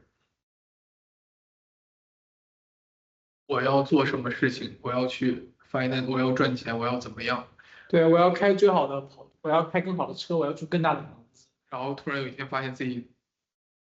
就像是为什么农工商，嗯。商排在最末，是农工商。是它其实有一定的是维护社会稳定的考量。对，你觉得这个社会稳定吗？还是还没到？嗯，我觉得这个话题可能太大了，甚至我觉得这个话题可能我们去聊它，可能都在 B 站上会被屏蔽掉。但是你知道吗？但是至少说有没有这种可能性，就是当我们过度的追求稳定以后，我们必须要扼杀一些可能性，有没有这种可能性？就比如说我过去的，我之前遇到一个事情。我的电动车丢了，我去学校的保卫处看监控，然后然后后来发现是学校的修车铺的师傅偷的，然后去那个学校的公安局报案，然后公安局让那个修车师傅给我赔了2、3千块钱，然后说你这个事情不要说出去，对学校影响不好。OK，我理解他的动机是说要稳定，但是有时候我们为了稳定，是不是就是强行的忽略某些问题？我没有在跟你谈，我从来从开始都没有跟你谈稳定好还是，我也没有谈这个，我也不想去聊这个问题。我只是一系列的并排的一些并列，让你看到这个世界的。你不是一直在问美国的什么感受吗？对对，我就一系列的并列，给你看似不一样的事情，其实都在描述着一个本质的东西。我不知道该怎么说这个东西，因为在我看来，这就是一样的东西。孩子不去管老人，然后医院罢工不去管病人，然后 USPS 罢工不管他的客人，波音罢工也好，然后各种罢工也好，这就是我在美国的感受。随时随地就是别人，我知道他们情有可原，我知道他们那什么，但这是我在美国的一个感受。都知道我们放 B 站上我们也受不了，无论是他的对各种各样的人都有他的矛盾，但是我没有我表达目的不会极端好还是这个问题，也不是我们有资格去谈论的。凡是极端的东西都不好，中间的东西都还可以，就是也就那样。他美国之所以能这样，就是因为我一直说年轻年轻年轻，比较轻浮的一个种族，更多的是看到自己的利益，更多的你看他的脱口秀都是很夸张的，像是在表演。你看到他的片儿都是表面的艺术，是这些艺术甚至都可以拿来杀人，然后甚至都可以把自己改装这种东西。美国这个地方，这个民族，至少他的大部分的掌权人，他都没有意识到作为人重要的是什么，然后作为一个社会稳定的要靠什么东西。像你发现中国也好，印度也好，很多很多的节日，目的大家都是为了团圆，元宵节为了团圆，春节为了团圆，然后清明节是为了纪念老人，然后重阳节是为纪念老人，是民这些扫墓。对，你发现这些东西到了美国发明了那么多黑五，然后各种节日各种节日，还有个感恩节，然后我们前不久刚过感恩。对，然后感恩节黑五，然后圣诞节啥的节日，更多的更像是让你消费。你有没有发现，美国很多的节日都有打折，都是想让你促进经济。这个是一个，你去发现，只是回家、过年、团圆、吃饺子、面条之类的，所有的东西，你会发现，与其说表面的经济的东西，对于人心的安稳、感情更重要一些。最老爱一个家庭的一个家庭结构的呃一个 stable 稳定，对于整个社会来说，对于整个民族来说，都是我同意，我同意我同意感情是很重要的东西。比起单独的有没有益处，有没有照顾到我的利益，比起这个东西更利于社会的稳定。是，但是有时候其实我想说的点就是，有时候啊，我觉得就是，当我们过分强调集体的时候，我们很容易忽略个人的受到的伤害，或者少数人受到的伤害。这就是你走哪一条路都会有一些顾及不到的东西。是，你说的没有错，但是我觉得至少我们不能去把它没有顾及到当成一个理所应当的事情吧。我没有在谴责谁，对，我没有在比较什么，我也没有在谴责谁，我也没有，我只是说就是感想而已。对，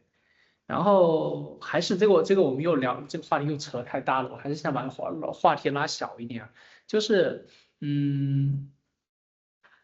就是比方说，哎，你有没有会觉得，哎，哪方面就是会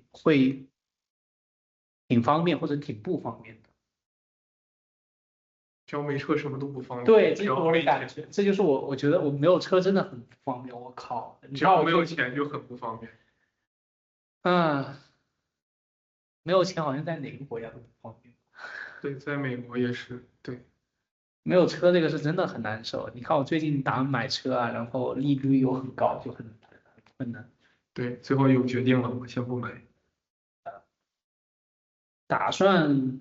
可能打算，因为打算可能就是买一个便宜点的车，二手车，然后可以全款买。因为买个新车的话，肯定最后会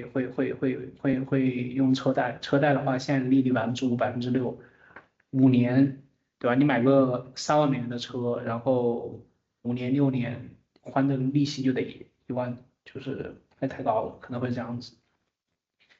然后对，嗯，然后其实我很好奇的点就是，嗯，你之前或者说你将来有考虑过，有想过这些事情？如果没有机会或者没有，还是那样，我一直这样的人。如果生活不逼着我去干嘛，我真的不会去干嘛。你应该也是独生子吧？你父母怎么想？爸妈，我爸想让我留下来，我妈想让我经常回去，但是又吵不过我爸，所以就一直，你爸的那个话语的权重稍微高一点点，是吧？吵架吵不过，我妈又不想跟我爸，又anyway，这都是我自己在经历的事情吧。我有一个这样的家庭，我嗯家庭是这样的，我的每一天生活是这样的，是我该经历的事情。我不决定要留下来，我知道现在美国很容易，然后美嗯国有美国的问题，我觉嗯，着对我来说，真正在哪儿没有任何差别，都要去适应，都要去努力。我反而是我大部分内下都有一个心态，就是感觉自己非常没有想过要自己的人生，要自己去努力，自己去创造。我觉得就是说到躺平这件事情啊，当然躺平，我觉得很多人说躺平这个词，它是一种戏谑和一种自嘲，甚至一种自谦。但是，但是对我来讲的话，我觉得，因为在我看来，就是我们之前聊到的那个轮回的那个想法，就是我在我现在可能人死如灯灭，我看不到轮回的可能性，然后我会觉得说它是一个一次性的游戏，所以就会很想说，有很多事情想要做，你躺平的话是浪费了做很多想做的事情的机会。还是没有意识到自己会有死，就是像是举个简单例子，就是像我刚来这个公司刚入职的时候，嗯因为这算是我正式的第一份工作，嗯其他我都没有很认真对待，因为 anyway，但是这一次毕竟是个大厂，然后也当时想很尽力的工作，所以我刚来第一天，我把我能联系到联系到了，你跟我说过就是，然后我只是想问他们在这工作是怎么样的，工作内容是什么样的，我怎么样才能做得更好，然后跟他们建立好关系以后怎么样能互相交流。死亡也是一样，现在我们可能现在感觉不到死亡正在逼近，感觉还有很远，所以我们可以想着这个，想着中国这些有的没的东西。等到你真正的要临近，意识到自己要临近死亡，就像我真正要开始做一个我不知道的一个工作的时候，你会干什么？如果你真的有一天会临近死亡，你会想要干什么？我觉得可能会遗憾我想做但没有做的事情，遗憾我想见或者我想跟他一起相处更多时间的人，但没有花时间陪他们。怎么讲？那你还没有体验过死亡。大多数这样回答的人，我觉着是没有，还是在想象，还是在想象自己还能活。所以对于死亡来说，他可能只觉着是一个结束。其实，如果你真的到一件事情就是临近的时候，你对那事又不了解，无论是工作也好，死亡也好，甚至婚姻也好，恐惧吗？恐惧，因为这恐惧，所以你想干什么？你想去了解，对吧？你哪怕你找你临死的时候，你会想找一个，你可能去坟墓找一个人拉出来说死了什么感觉，我要准备什么东西，我在那个旅程这一段旅程结束，下一段旅程我该怎么做？大多数人想着都是在想着想象死亡，并不是真的去体验到死亡来的时候那种倒计时的感觉。你去看一看很多的人体验过死亡的那些人又回来的人，他们生活的无比淡然，他们没有说我一定要回去要怎么样，一定要去找那个人谁个人，反而整个人都变得很平静。可能是我的想法受到以前小时候读《论语》，受到《论语》想法比较有点深。它里面有一句话叫“未知生，焉知死？未能是人，焉能是鬼？”就是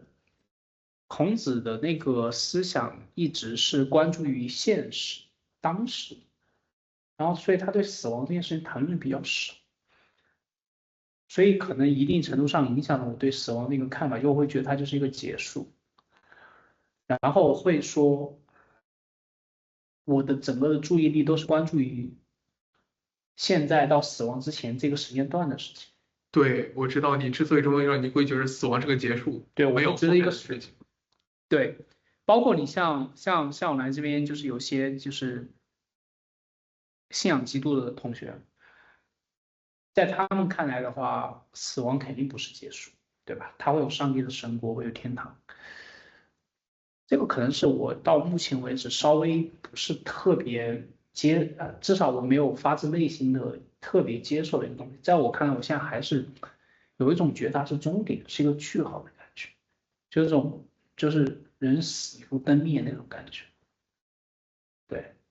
我知道你在这点上，我们两个观点应该是不一样的，你应该是倾向于它永为的，它只是像这个游戏一样，这一关结束还有下一关，对不对？只是你换了一个取巧，对吧？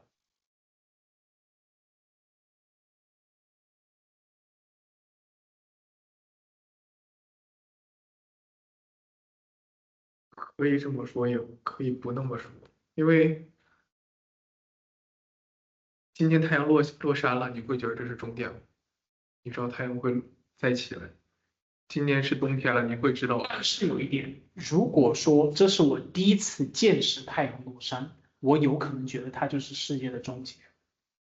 我们之所以知道它会再升起，是因为我们已经建立了太多次太阳的重新升起。但死亡我们都是初体验，对。但问题就是我们之前聊过的这个点，就是那个更高的零，它是不变的。就像换车，我们拿车做比方，但是我的这个灵意识没有这段记忆。啊，我这个扯，这个咱们不要扯这个的，你不要行急。啊，死亡，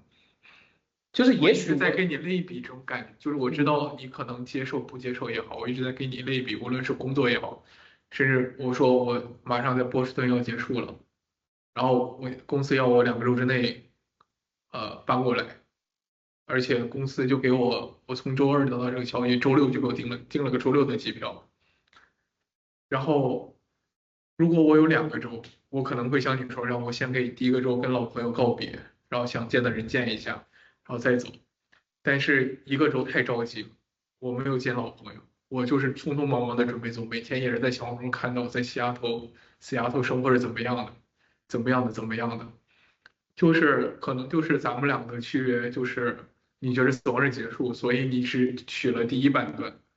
好好的道别，好好的想想以前要想做的事情做一下。对，这是我们两个一个很大的区别。对，这就是现在很恐怖的事情，大家都知道，都觉着呃，都觉着死亡是结束之后自己不需要负责了，自己就油尽灯灭，自己走就走了，所以环境是这样的。社会是这样的，是大家都觉着马上要结束了，是我的任期要结束了，是，然后我的权利要结束了，所以我赦免大赦天下，所以反正我要下野。所以我干了很多出格的事情，然后导致现在是这样。对，我觉得这是人的短视性，就是好像人很容易有这种短视性。就是那个是哪个法国那个皇帝是亨利几世说过一个话，他说我死后哪怕洪水滔天。对，对，所以人觉得死亡是结束，所以现在所以你知道，就是有一个我觉得如果按照这个思想这个思路继续想下去，有一个非常宝贵的思想，就是非常重视我所做的事情对子孙后代千秋万代的影响。我觉得一个传统思想一个可能相对宝贵的事情。对，你知道这不是结束的，你知道，因为那个传承的它的点是血脉的传承，就是它是一种管理，虽然我死，但我还要子子孙孙，就像愚公移山，子幼孙生，孙幼生子，子子孙孙无穷匮，它有点像这个意义上生命的延续，不是他本人的延续，是他血脉的延续，他的子孙的延续。因为你只能懂子孙的延续，所以对，我们普通人只能看到，只对能感受到子孙的延续。哎，我看到这个老人，这个老年人，他有儿子，有孙子，干嘛的？对，大部分人，包括我，现在我没有办法理解，就是或者说可能感受不到这种。你怎么知道你儿子的或者你孙子的孩子不是你呢？你转世过来的。有这种可能性啊，但是可能因为没有直接的体验，所以像我们可能更难去往这个方面想。还是嘛，就是因为我们执着于我们看到、听到、感受到的东西，我们没有办法理解，或者至少我们现在没有办法理解我们没有感受到的东西。对，所以只能这么讲，人是没有像咱们争论这个会不会有转世或者什么，没有任何意义，对，唯一的有意义的事儿就是让你体验到，对，我同意，争论，我同意，真的没有意义。去上那个内在工程的课，你会体验到。我去看一下，我去看一下。对，就是我对这些东西都充满好奇，因为我在，就有时候我不知道，就不知道我人生的意义是干嘛，什么事情是有价值的。我以前是一个非常一个功利主义或者目标主义的人，就是说我做一件事情，对吧？这也与环境有关系，因为你是国际部，但我是参加高考，那我会觉得说，哎，这个事情无助于我在高考得到更高的分数，我就把它放弃掉，我觉得它不重要。这个思路存在了很长一段时间，然后它其实有蛮多的副作用。然后我现在会觉得说，活在这个世界上，我跟其他灵魂之间产生的这种情感的交流，我跟你，我跟其他的同学，友情、亲情，还有可能某个时间点产生的爱情，就是我觉得这个东西现在也觉得我现在也觉得就是人生的意义之一，或者我觉得我的活着的理由之一。感情对，感情。会有感情的，像虽然我说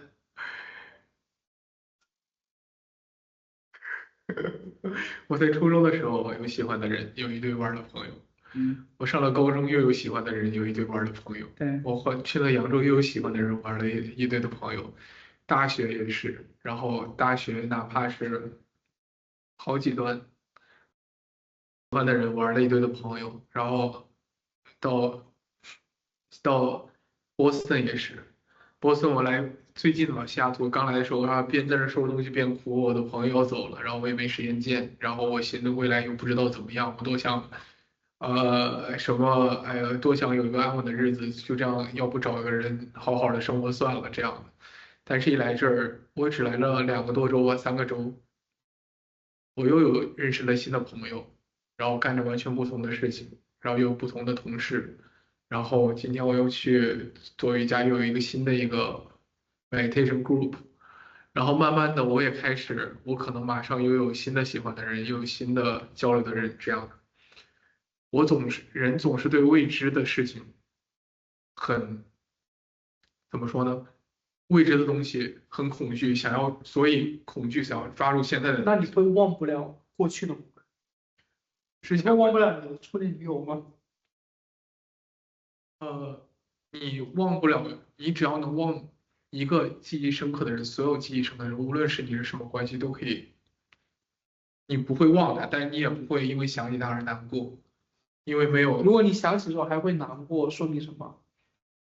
说明你没有长大，你还会经历同样的事情，你还在执着这件事情。可能哪一天你想起的时候很淡然，带着一种平调的心情，像看别人的事情。傅雷给他儿子傅聪写的信里面大概有这样一段话，大概意思就是说，哎，去回过头来看这个事情，像在看别人的事情，一种平调的心情。可能这个算成熟，算长大，我不知道。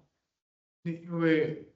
对我来说也可以这么看。像我看我初恋女友，当时我要死要活的，当时都一到晚上我就，我能弱弱的问一句，当时你们为什么分开？因为分开只是一个很简单的原因，就是吵了个架分了。但是你知道两个人分开是因你们为当时没有异国啊这种各种事情吗？他在 LA，我在波士顿。还是隔了一个西海岸、东海岸？因为两个人就是不一样。当时我是因为想要，我是很想找到一个工作。我当时研究生的时候又在做数据分析，就是 data mining 课的 TA，然后又在修两个比较难的课，machine learning 和没有足够的时间给到他。他需要很多的时间，就是他是本科还是研究生还是干嘛？还是他当时是本科，然后那他年龄比你小一点，就是比我小3岁。对他那个生活状态不一样。对，再加上他家很有钱，对他来说，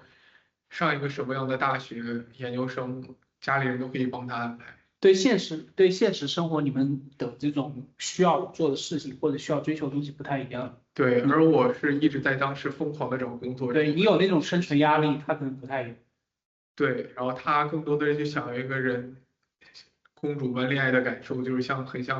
想像电视剧一样那些女生，或者也没有说那样，就是我懂你意思，我需要有恋爱的感觉。对，然后再加上3个小时时差，每天我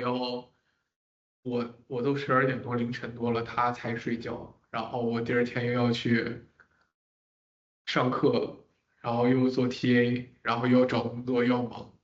又要打着电话，然后我要是不打电话，他又觉得我再怎么样，他有些像是抑郁症的那种情况，然后所以我觉得也不一定是抑郁症，可能就是人在那个年龄就是他有定期的跟抑郁症的心理医生我理解你的意思，吃药。他需要一些心理上的一些，其实每个人都需要。就比如说抑郁症这个东西啊，我觉得每个人多多少少都会有一点，只是说程度的轻，程度的重。现在已经不是罕见现象了，在美对，国，我觉得不是。每2个成年人里面就有一个人觉得 lonely。对，包括你想，我这么一个很 E 的人，我来美国以后，我都觉得很强烈的这种，不是同学想约我一起吃饭，我说，哎，我要健身，我要看书，就是我要做各种事情，我拒绝人家。但来美国以后，然后我都感受到很强，我觉得可能在异国他乡就很容易有这种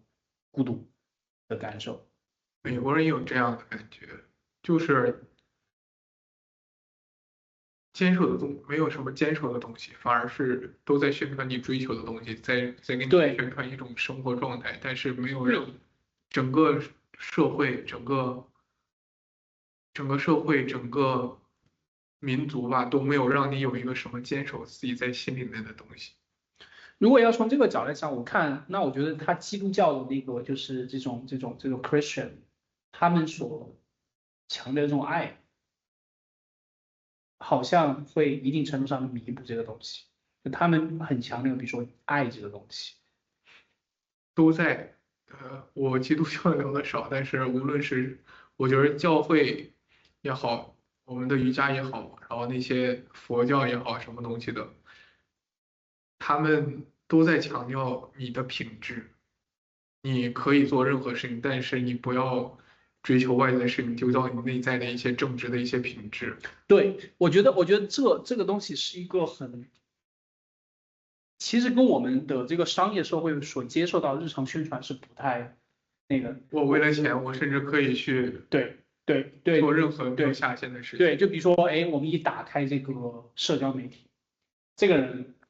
对吧？住着豪宅，那个人开着好车，那个人用着什么奢侈品的包包，干嘛的？对，它就会勾起人的那种，就像你之前讲贪嗔痴慢疑，它就会勾起我的贪念，我的这种各种欲念。哎，他有我没有，我为了得到这个东西，我怎么才能得到这个东西，对吧？这个什么米其林餐厅1万美元一顿，那我要怎么才能赚到1万美元？这辆什么兰博基尼多少钱？我要什么才能得到，对吧？我觉得这个好像我们日常生活就是充满这个东西。对，这就是美国这个社会为什么如此不的。光是美国，我觉得现在全世界都有这种趋势。对对，为什么是这样？因为大家都追寻，就像是如果一个女人追求她的外表，没有什么错，我想好看，然后我想比别人好看，但是慢慢的会发现人会变老，然后就会有焦虑，就会恐慌，就有恐惧。等到真正的来的一天的时候又接受不了，然后发现大家都在追求的一个很包括男生也是，对吧？就是我们会要求男生你要，哎，你有没有房子？你房子多大？你多成功？你是 L 级？对，都在追求一些很表面的。然后我会觉得，然后我们就会觉得会害怕失败，就是这只是一个结果，害怕失败也好，然后害怕别人不认同自己也好，然后大家都是表面上笑呵呵的，然后都是在维持这种，对啊。并没有然后我一定要去上实际的大学进名起，不然感觉你跟人家自我介绍的时候你都说不出口，就是它形成的这样一种氛围。因果，形成这样的一种对这种氛围，然后大家都在支持并掩饰着真实，就是这种就好虚假像你如果，的一些东西。就好像如果说，哎，我高中毕业，都不好意思说出口，就那种感觉。对你做什么工作？你赚多少钱？我一个月赚4000块钱、5000块钱。你开什么车啊？我现在还没买车。对，美国社会也是这样的，大家都对啊。在一起的时候，大家哈哈大笑，其实都是在掩饰自己。其实等到真正自己内心孤独的时候，你发现自己其实也没有什么东西。大家在这边说天说地的，发现也没有真正的走在心里面，也没有真正的知道爱是什么，而是表面上面说爱爱爱爱爱。甚至我觉着，你要是让我的奶奶说嘴上说爱我，你还很奇怪。我会觉得这是对她的一种侮辱。她从小到大里面每天给我做饭，从我小的时候尿床了换床垫儿，然后生病了照顾我，然后每天给我做饭吃，然后晚上我不知道在哪打电话叫我回家，这个是实实在在的东西。你知道我当时你在跟他的时候，我晚上叫我回去我很烦，我想在朋友家多玩一会儿，我还在抱怨，就像你当时说的，朋友约你吃饭，我不想，我要就这样。反而这个人在爱的时候，爱在其中的时候，觉被着爱的时候被爱的时候是。不珍惜也好，或者这才是被爱的这种感觉。我可以任性，我可以做任何的事情，然后这个但是我知东西会道别人会包容你，给你去兜底。这个东西真的，我现在觉得这个东西很珍贵。对，但是你要是像美国人说妈妈爱你，嘴上说妈妈爱我，如果我妈突然跟我说我爱你，或者我奶奶突然跟我说我爱你，我会觉得这是侮辱。我觉得我会哭的，因为爱这个东西，我用嘴说出来真的就是很玷污的东西。但是美国人天天爱爱爱爱爱，你热爱怎么样？家里人我爱你我爱你，但是实际上10年了，父母在床上躺着看都不看，嘴上说着爱爱爱爱爱，然后很多之前我忘了在哪儿看到了一个女生说她一个美国的老公，每天嘴上说我爱你，我有多爱你，但是回家了就是在那儿躺着，然后啥也不干，干嘛干嘛，然后嘴上说我爱你我爱你，这不是一个人，这不是爱。你嘴上能说出来的东西，像道可道非常道。你如果真的用嘴来说，爱是一个有没有你可以体验到的。我是人，我是哪怕一只猫有没有爱，我能体验得到，不是说你嘴上说有就有。美国人不都这样吗？我们美国特朗普、拜登那些哈里斯那些嘴上说着美国是个最有钱的国家，但你知道你走在纽约的街头，你在街头，你知道你买东西，你知道你的卡。美国是确实金融是一个看起来金融很发达的国家，但我是作为一个在美国生活的人，我每个周发的工资，交了房租，买了生活东西，我感觉不到我是一个很富因为有的人。我们两个生活在美国社会的底层。对，你会发现大家都在我们这种的人在底层，哪怕昨天晚上在给我修车的那个人，白天上班，晚上兼职，你会发现我感觉不到这个国家的富有。虽然这国家可能听起来很富有，看见很富有，确实很多有钱人，但我感觉不到这个国家的富有。他们嘴上说着美国是个最有钱的国家，但是我在我的生活里面，我看不到美国的富有。那你怎么解释每年全世界这么多人合法的、非法投资的、工作、学习的各种方法想来美国，他的动因你觉得是什么？因为他们觉得美国是一个来美国就会赚到钱。我看到很多在那些，你看我们两个也来到这里，比如说我的原因我很清楚，我就是想看一下这个世界不一样的一面，这个是我在之前不太有机会看到，这就是我的一个动力。对，我并不觉得美国是这样，我从来不想去。而且现在来这儿了更不这样觉得了。对，你呢？纯粹因为你爸吗？我没有别的路要走，因为不是我说更早，我说更早，更早，我当时是傻着的，突然就是因为你发现，就是因为你爸，突然之后发现我没有退路了，我发现我没有选择，我当时觉得哦，那行啊，那过来看一看，那校长都这么说了，我爸都这么说了，我当时傻着的，突然半年过去了，然后突然想到了有危机感的时候，还是觉着这学校不行，然后就做决定，一直这样。我感觉说，我只要能吃饱，其实干什么都行。但是，哎，你从小到大就是这样一个比较佛的人吗？反正我知道，从我记事开始，我都是作业只要不丢我就不写。暑假作业只要我从来不会，暑假开始就写作业，可能开始写作业，但慢慢中间就玩儿去了。然后只要不到最后一个周、2个周，我是不会写作业。你说的是我这种人，我们都是这样。然后就1个周、2个周疯狂的在写，在家里。我就是提前写作业的，你是提前写作业那种人。对。就是我从小到大，可能与父母有关系。我父母是一个，我觉得他们对生活态度有点略显随意的人，然后我就不喜欢这样的人生态度。你是一种叛逆。对，是一种叛逆。就是我印象很深啊，就是我那个时候背书，然后那个家长在那个地方打麻将，然后去茶馆，就是打麻将的地方签字。哦，你家里人。对，然后在我印象中，我有2次，可能会1次，直接把整个麻将桌掀掉。当然啊，那个时候不是电动麻将，电动麻将桌太重了。现在可能我能掀，但小时候肯定掀不起来，就是那种手搓的，所以掀掉。所以我对这个很反感，我现在都不行，都不接受打麻将。就是可能是另外一种叛逆，可能也许比如说因为你父亲是一个很有规划的人。他就是脑子一时也没有什么规划。那你的性格是像你爸妈因为像我妈多一点，我妈是那种比较随意，不是随意，我妈是那种顺其自然？压力很大。就是我妈是个医生嘛，然后她到现在也是重症监护的主任。那个哦，就那个重症监护这个就很对，特殊了。平时工作压力也大，再加上她又是他一直在重症干，本来是呼吸科的，然后最后那都是很那个的科啊，都是他遇到的病人都是很棘手的。但我们是那种就是白天上班，晚上可以回来学习考研，然后考了个研之后又回来，然后之后评职称、写论文。那你这哪里像你妈了呀，大哥？啊，我以为你妈就是，那你妈的性格这很强的主观能动性，这哪里像你说的你这个就是顺其自然随缘？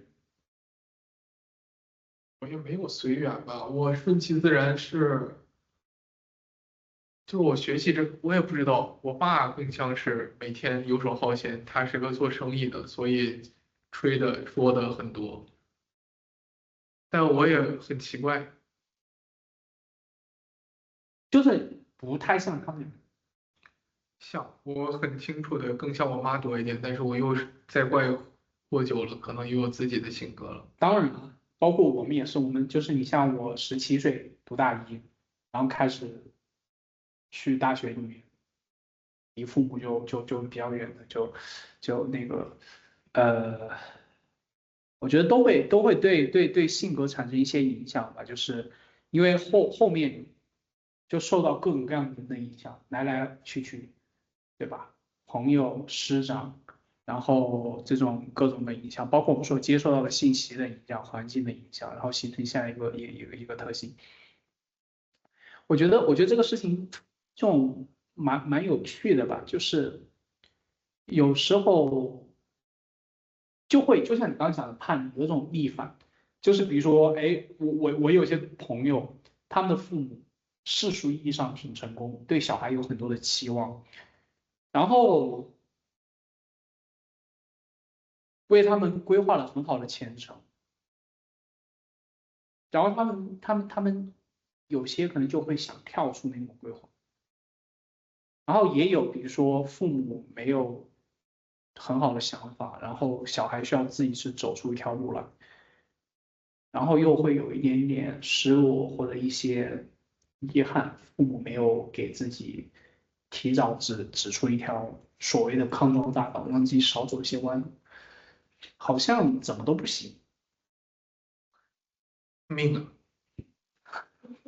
啊，他命你觉得算什么说？命定还是命不定？看你的追求了。不过就是我们的人生的剧本是写好了。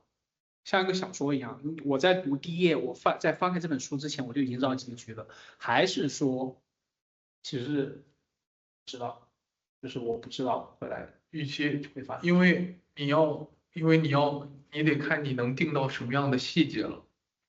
就是像是大家说的命定，就是现在我跟你现在在聊天儿，然后此时此刻所有事情，对吧？都是这个定住的，没有这回事儿。重要的就是人生像是一场过山车吧，就是像是一个很大的一个车，在一个过山车上一个固定的轨道上走。我们在这个轨道上面，我们在这个过山车上面，我们可以笑，我们可以哭，我们可以认识不同的人，然后我们可以这么做着那么做着，然后我们可以今天喜欢那个，明天喜欢那个，然后但是真正你改变在掉那个过山车的轨迹，对我们看不到那个轨迹，我们觉着那这个轨迹它给你精确到什么程度了？就比如说你去哪个城市，你去哪个国家，你甚至去哪个公司，它能立这个吗？没有国家，没有公司，没有这回事情。你要是像是你是现在是软件开发工程嗯师，嗯。没有这一回事。你要是100年前来这里，哪怕是你同样的命，你可能想的是另外一件事情，你可能不是软件开发工程师，但是你是另外的事情。这世界上根本就没有存在哦，微软、谷歌这回事儿，只是现在这个时代，然后有一个这样的公司。你可能早生1000年前，你可能想的就是想要去做一个木匠、铁匠，但是你的命是不一千年是？以后我就要去做一个战舰什么操作员这种。对对，没有这回事情，这些东西就是缘起缘灭，更多的很多的东西然后决定的。但是像是就像是那个过山车的轨迹，我们是看不到的，人类是没有办法看到命运的轨迹的。所以我们一直在觉着，我今天这么想，我今天要跟这个人在一起，我今天跟那个人在一起。然后就陷入了执着。对，我们看不到人其实是个瞎子。对，是啊，你是一个猫，你可能会知道；你是个狗，你可能会知道；你甚至你只狗，你知道该吃什么，不该吃什么，或者你想吃什么，不喜欢吃什么。但是你是一个人，因为人有识，我们的识就会做判断。我们的脑子一直在瞎想，想人想为什么会人会为什么会有识这个东西？或者说只有人有吗？别的生灵有吗？别的生灵没有这么高级的想象力，这么高级的记忆力，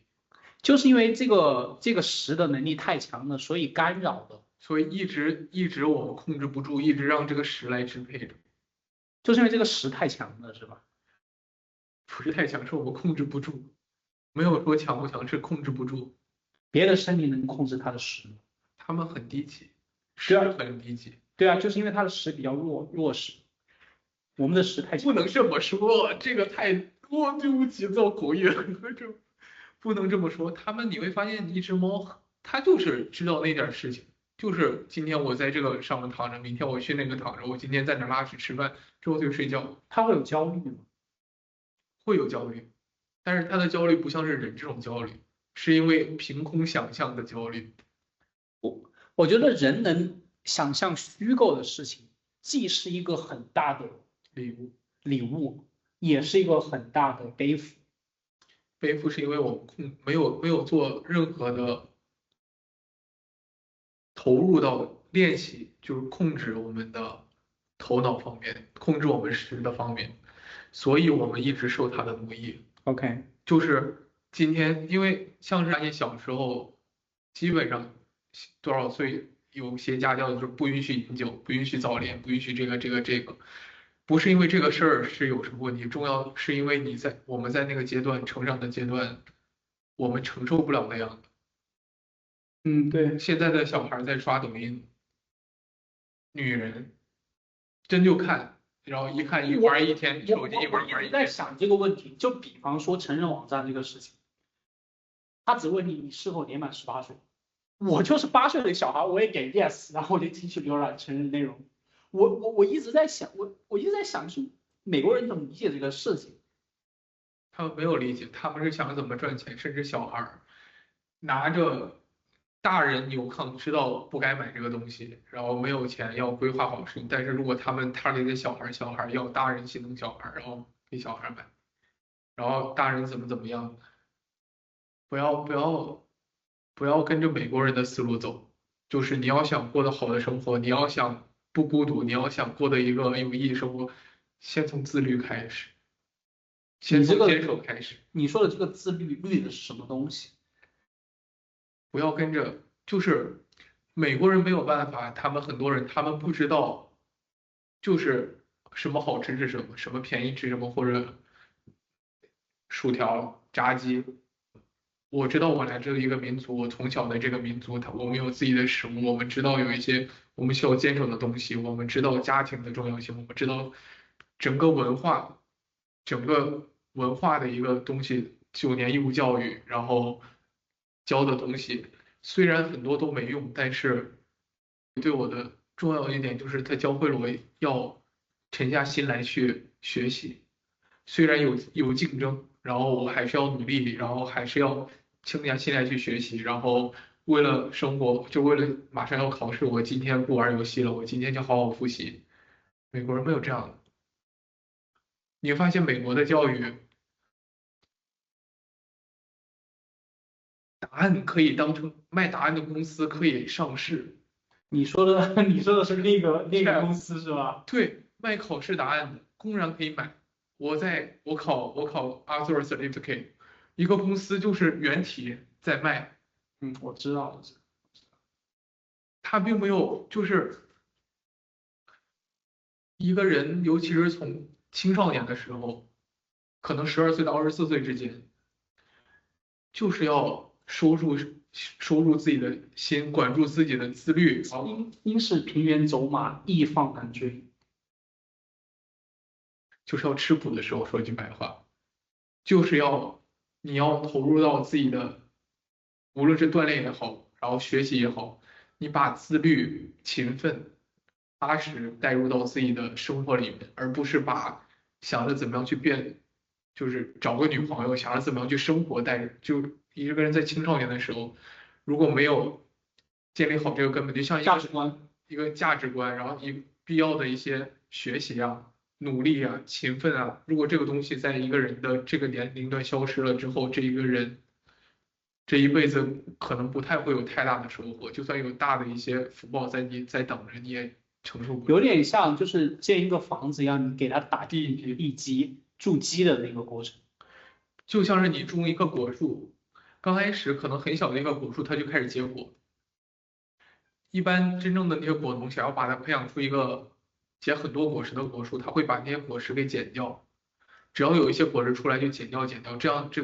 个树它的营养、它的能量就不会我懂你到意思，我懂你的意思。反而是几年的时间，它会长成一个就是你参天大。在那个人生阶段成熟的时候去做那个阶段的事情。对，现在很多的教你去早恋，网上你会发现，要么色情，要么游戏，要么是什么言情，各种的东西，为了赚钱，他在毁了这些因为这是符合人的动物性想看的东西。对，他拿这个去，我懂你的意思。人类的未来，这些年轻人不应该这样，就是不应该被这个东西污染的，因为他的抵抗力没有这样，他没有经历过那么多事情，他就是单纯的还是小孩子，荷尔蒙很旺盛，你拿这个东西去影响他，我们也受影响，对，对吧？我是当时觉得自己很难受，因为喜欢色的人都不理我，就是没有结果，我又一直异地，最后现在想一想好恐怖。但凡有一个跟我在一起了，我想的东西就不是好好学习了，我就不是好好找一个工作，你现在可能孩子都有，对，但是怎么样呢？我在一个餐厅打工，我在一个什么地方？对，蛮有趣的。然后我看那个这个我们录了都两个小时了，然后今天就先录到这里吧。行。行，辛苦了。